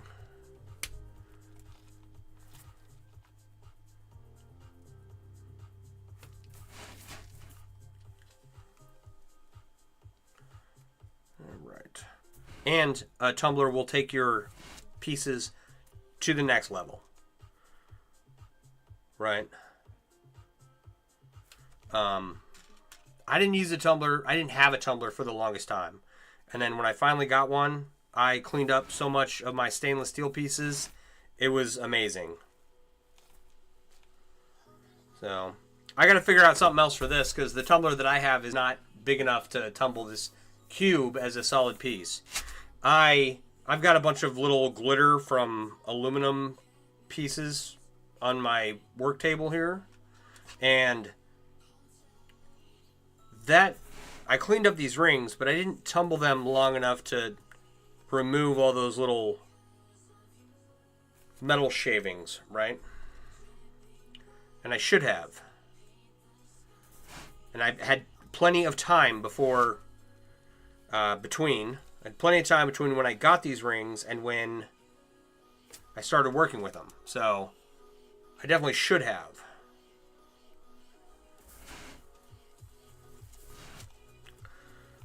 But I didn't, and now I got to find a way to like tumble the whole thing as one solid piece. And I don't have a tumbler big enough for that, so we'll see what happens.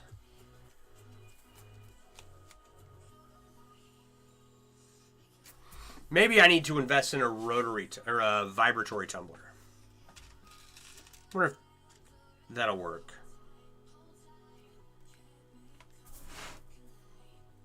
I don't know. I haven't looked into it. I don't know enough about them. I know they work. I know people who use them.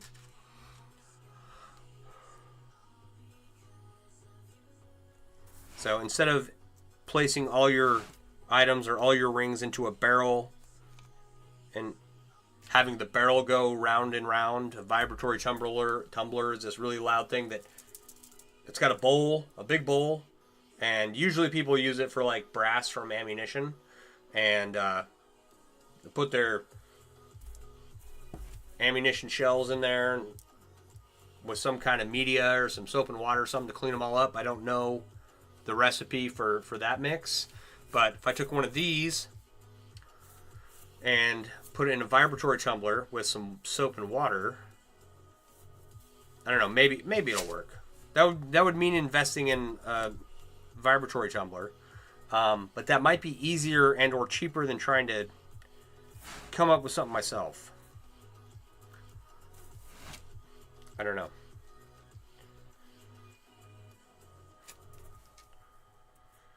All right.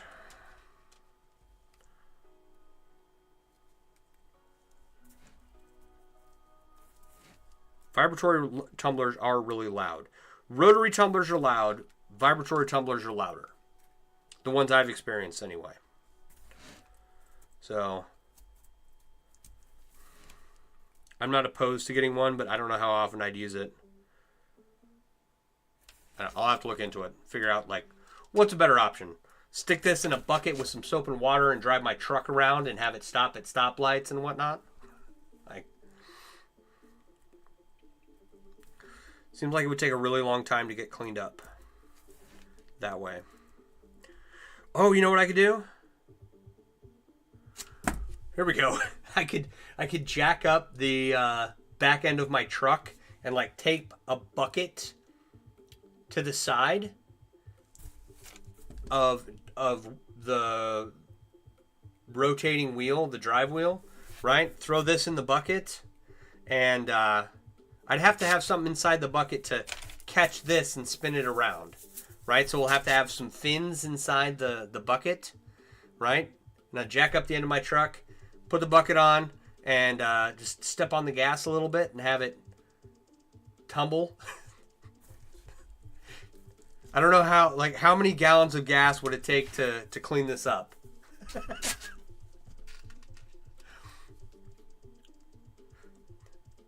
That's actually probably a cheaper idea than anything else.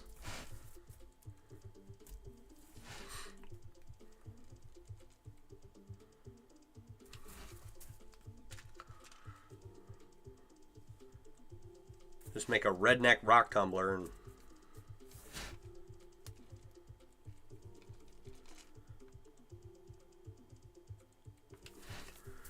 or a bucket and a drill. Okay. are, I don't know what to call them, construction buckets that you get from Lowe's and Home Depot, like the big blue bucket or the big orange bucket. Are those watertight?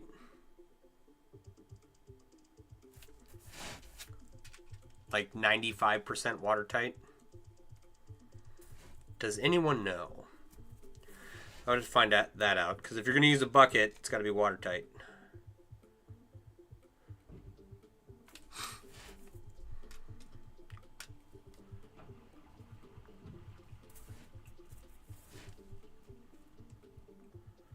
And I would have to buy a new bucket too if I'm going to do this, because if I have to put a hole in the bucket so that it can be attached like a wheel or a drill or something to spin it around, I already ruined the bucket that we had and had to buy a new one. So if I ruin another bucket, might as well just go buy another one. I mean, it's a bucket. They're like $5. What size am I going to? I'm going to 15 rows on each side. Rockin' Robin, how you doing? I'm at 15 and 15 by 12. I'm finishing up the 12th row here. So it should be 4 3/4 inches on each side. When I'm done, you're doing good. It's good to hear. And it should weigh 3.79 pounds. I was hoping I had enough rings to take it out to 5 inches and 16 rows on each side. But that's another 4,000 rings. And I don't have that many. I have just enough, hopefully, to finish this cube. Used to work at Lowe's, right on. So do you know, are the buckets watertight? I can go find out myself. I'm just curious if anyone randomly knows that piece of trivia.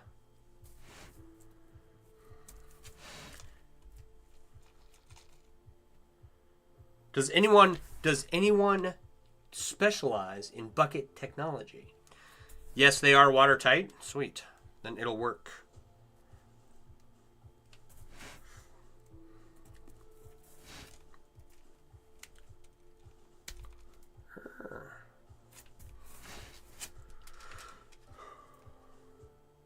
Not a huge issue.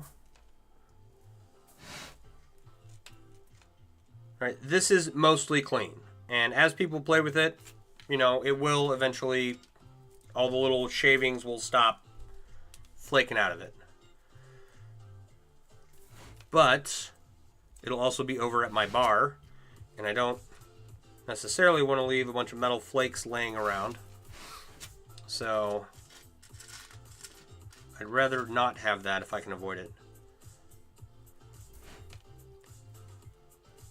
I don't know. We'll see how much time I have to dedicate to something like that. We'll see what happens.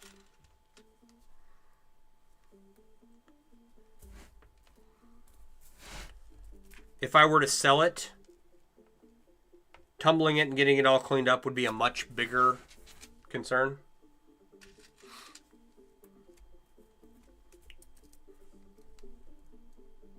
But since I'm keeping it, nah, it is what it is.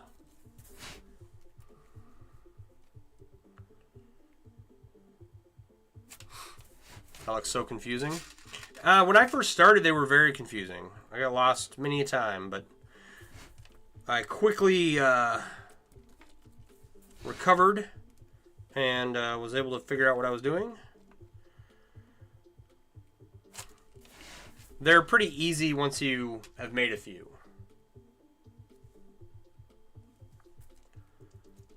And that's most chainmail weaves, but not every chainmail weave. There are many that even I've made for years. I know how to make them, and even I get like, okay, what am I doing here? What is going on?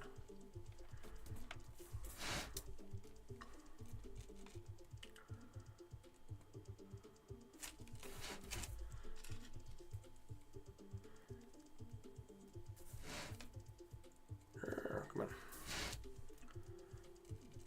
And it's all one color, so it's not like I know what I'm looking for when I go to weave the next ring. But if you were not as experienced as I am, I could 100% understand why, especially when it's all one color, someone would have trouble picking up where they left off. Do I make the links? No, I've made my own rings in the past with limited success many years ago, and I know a lot more now, and I will eventually make my own rings in the future to save on cost.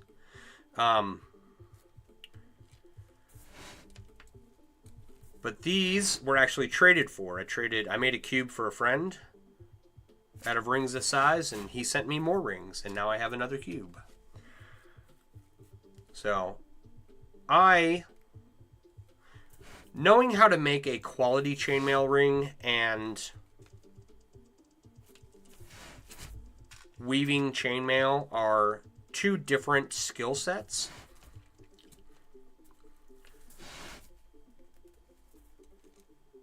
So the people who manufacture chainmail rings for a living are much better at it than I am.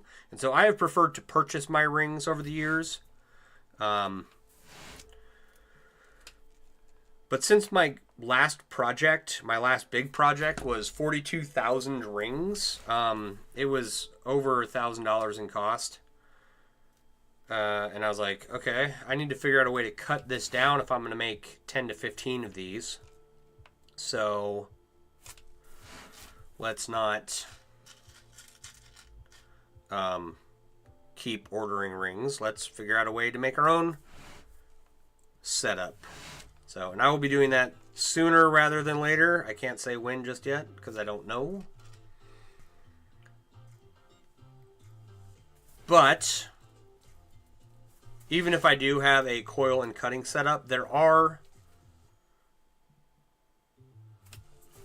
still rings that I would order, like anodized aluminum. I'll always order that from someone else. I'm never going to make that in my house. It's an electrochemical dye process.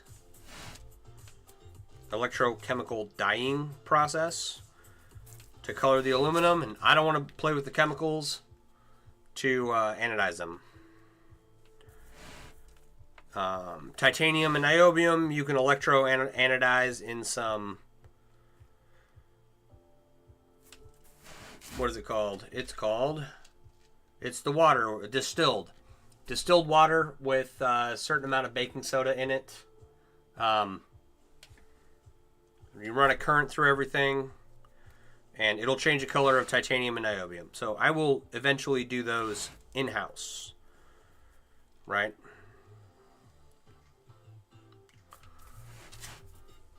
And I'll make my own rings for those. But not right now. One day. So when I was making rings, I had a drill and a mandrel. A mandrel is a rod that you use to make a spring-like coil.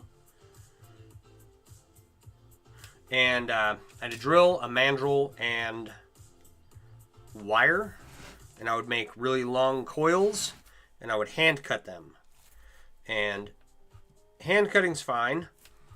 Score and breaking is the better method for making your rings at home. It makes a nicer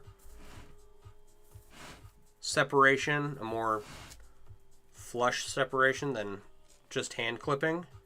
But I didn't know that at the time, and this was 20 years ago. Now I was but a young man. So I had a lot of really crappy rings that I made. And they worked. They just weren't very good. I wasn't making really nice stuff.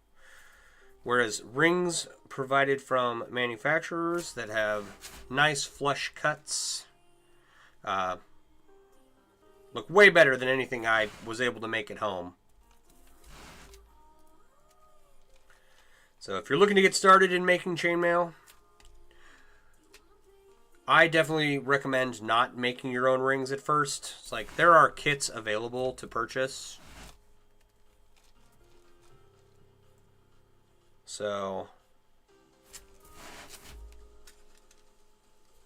get a kit, see if you even like the hobby at all before going and spending a bunch of money on stuff that's just going to lay around.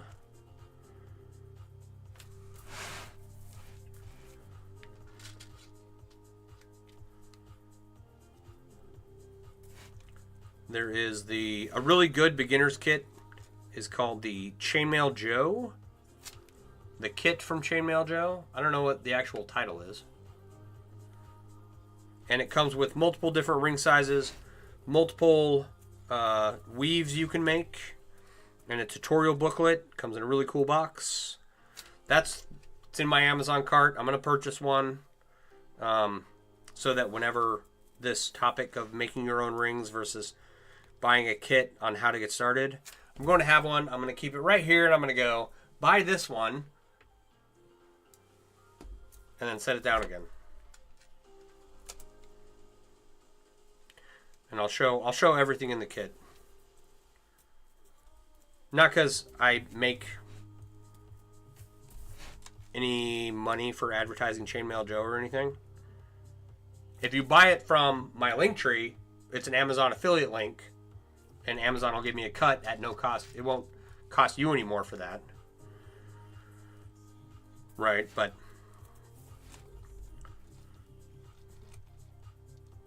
that's not why I recommend that kit. I recommend that kit because it's the best beginner kit out there. Most other kits are, you want to make a bracelet. Here is a bracelet in Byzantine weave.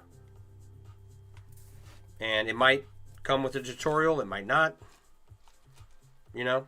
The Chainmail Joe kit is just the most complete kit. It's the best kit on the market. Period. That's why I promote it.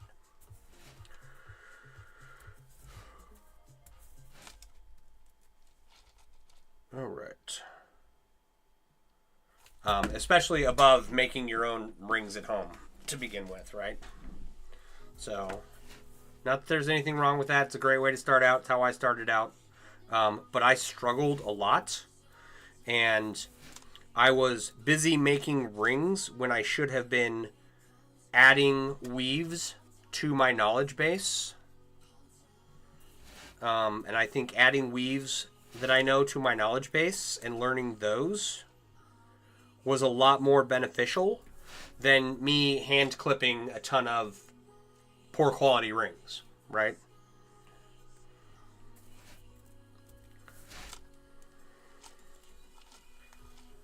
So,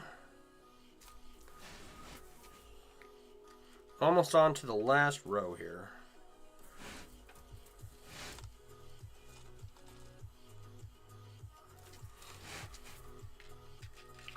So I do enjoy completing a row. It is a grind just to do a layer, right? It's at least 3 hours at this point. Each layer has over 600 rings in it, and it takes 2 layers to make a row. So each row is like 6 hours. And so it's nice to finish them because it is a step in the right direction. Like you feel like you've gotten somewhere. Thanks. You're very welcome. Is that for like the advice on getting the Chainmail Joe kit versus making your own rings? Because if it is, I have lots more thoughts on how to get started making chainmail.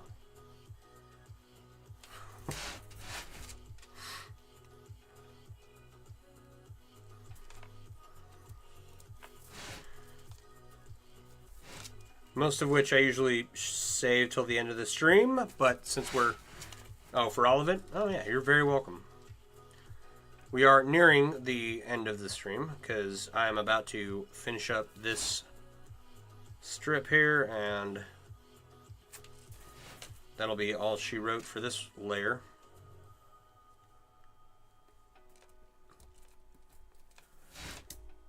3 more to go. We're 12 done, 3 more to go.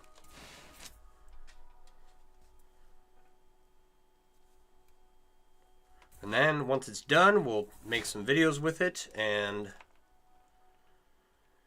either find a buyer or keep it. I don't know.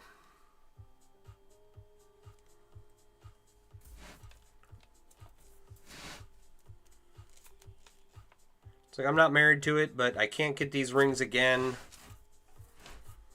It's a pretty big project, but I have bigger projects for sale, so.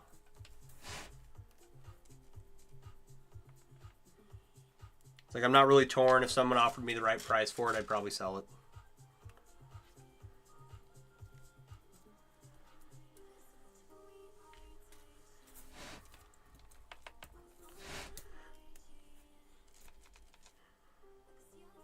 But like I've mentioned previously, selling large items like this online is difficult.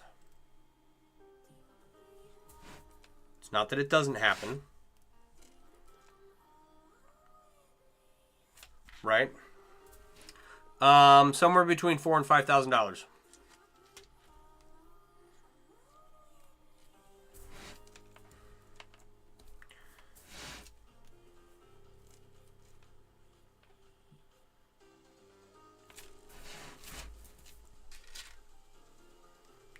And that's just the sheer number of hours working on it.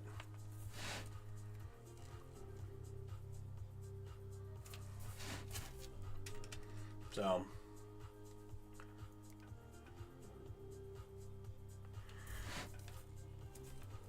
if someone offered me an amount in that range, I don't know, maybe.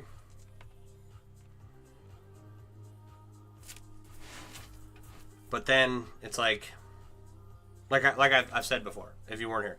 I keep saying like I've said before because I find myself repeating myself a lot, and like I realize that people come and go all throughout the stream, right?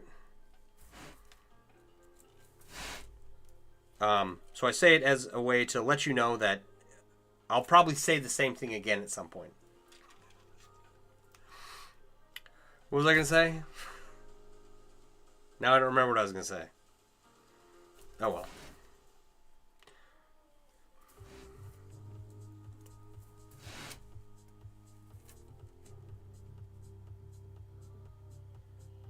I was going to say something I had said before, but then I forgot what I was going to say as I was explaining why I said as I said before. And now the thought is gone, which means that it's late and it's time for this old man to get headed towards bed. But not before I finish up this row here.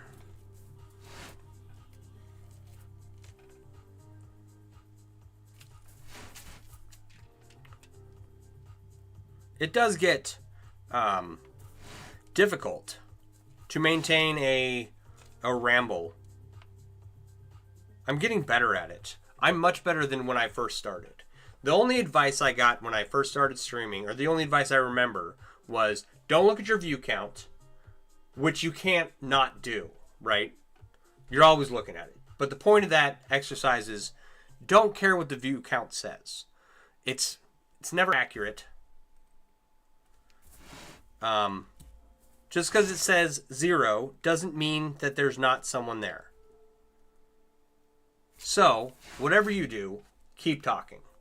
And that's been a skill that was difficult for me to learn. I'm not much of a talker. Right? I will gladly listen.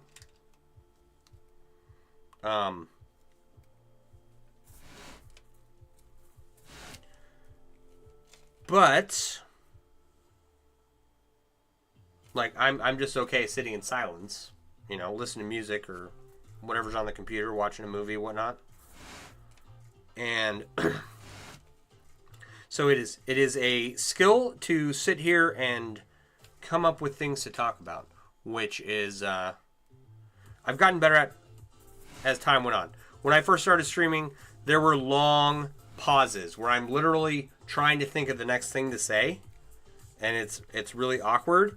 And then it's like Oh God, oh God, oh God. What do I say next? What do I say next? What do I say next? Oh, I've been silent for so long at this point.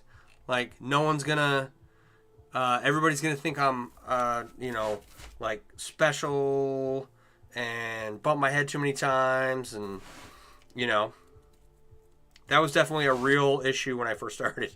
Now I'm, the moments of silence are but moments and they're fleeting, and I prattle on like a couple of nosy neighbors chatting about what everyone's doing in the neighborhood. Speaking of which, my neighbors just got a new roof, and then they're going to install solar, and I don't know why. I don't buy into the whole putting solar panels on your house is a good idea thing. I think it's silly. Because I've talked to the people and I've done the math, and I'm paying the same amount for power. I'm just getting it from a solar panel. But then I also know that there's some law that says that whatever high-tech products released to the civilian population has to be like 80% nerfed in comparison to what the government has or something. So I don't even believe that these solar panels like even work really well. And then there's a whole questionable, like, what is the end result of these recycling of these solar panels and their recycling process? You have them, it saves you a lot of money. You don't find that like you're paying as much for the loan on the solar panels as you are of what you would be in power, or like do you own them outright already?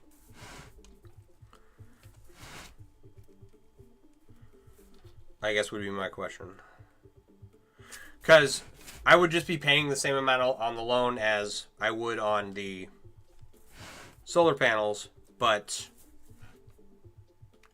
I'd be paying the same amount on the loan for the solar panels as I would in power. But in order to put the solar panels up on the roof, I would need a new roof first, which is what my neighbors are doing. So not only are they getting a new roof, they're also, which I don't know if it's covered by the insurance company. I don't ask. It's not my business. I'm not that nosy, right? You own them, and so you're getting a return on them now, right? So that makes sense. Like if I purchased them outright, that would make more sense to me than if I had a new roof and I purchased them outright. It would make more sense to me. But I really don't want solar panels up on my roof. Right? I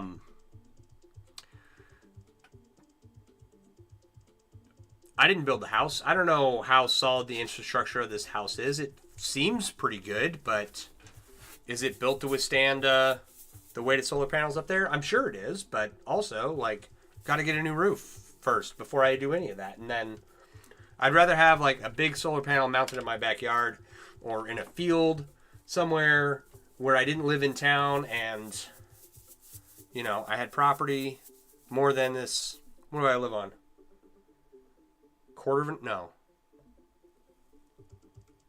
A sixth, no. Quarter. Yeah, quarter of an acre. Acre's 40,000 feet. My lot's 10,000. Is that right? I don't remember. I'd have to look it up. Anyway, moving on. We're done with row 12. Yay! Everybody applause. Yay! Clap your hands. You put on a new roof before they went up? Right on. See that? I mean, that's definitely the way to do it for sure. There was no financial incentive for me to do it. And I'm just prattling on anyway. So, it is 10:30. It is past my bedtime. Where am I at here? There's my button.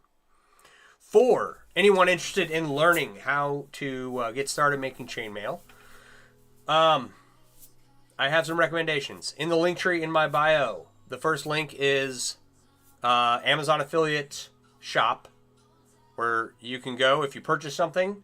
Amazon gives me a cut at no cost to you, and one of those things is the kit for Chainmail Joe, their beginner kit.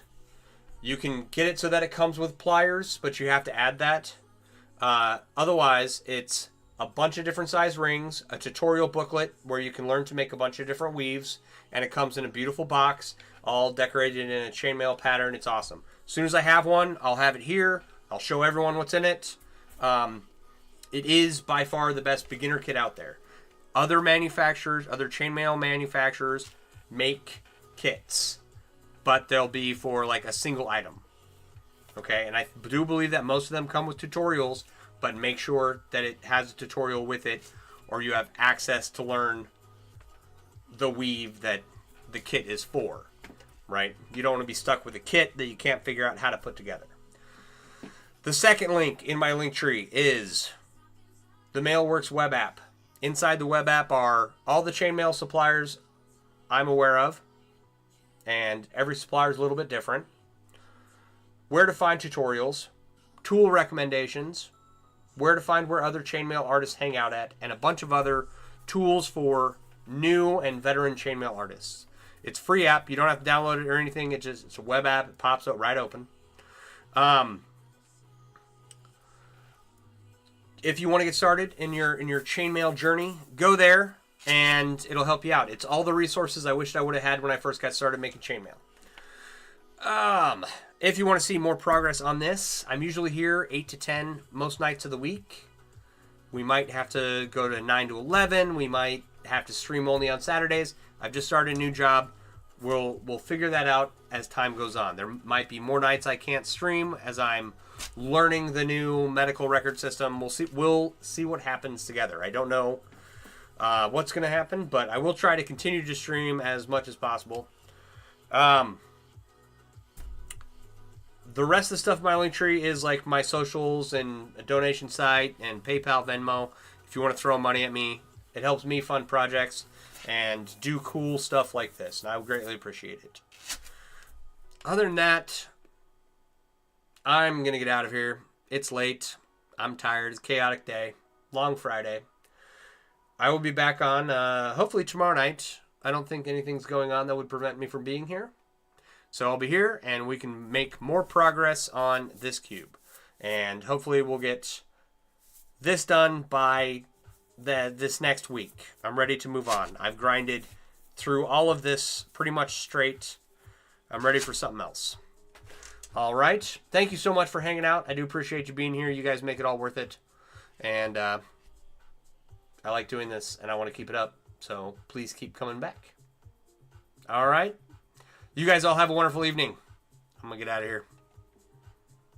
Bye.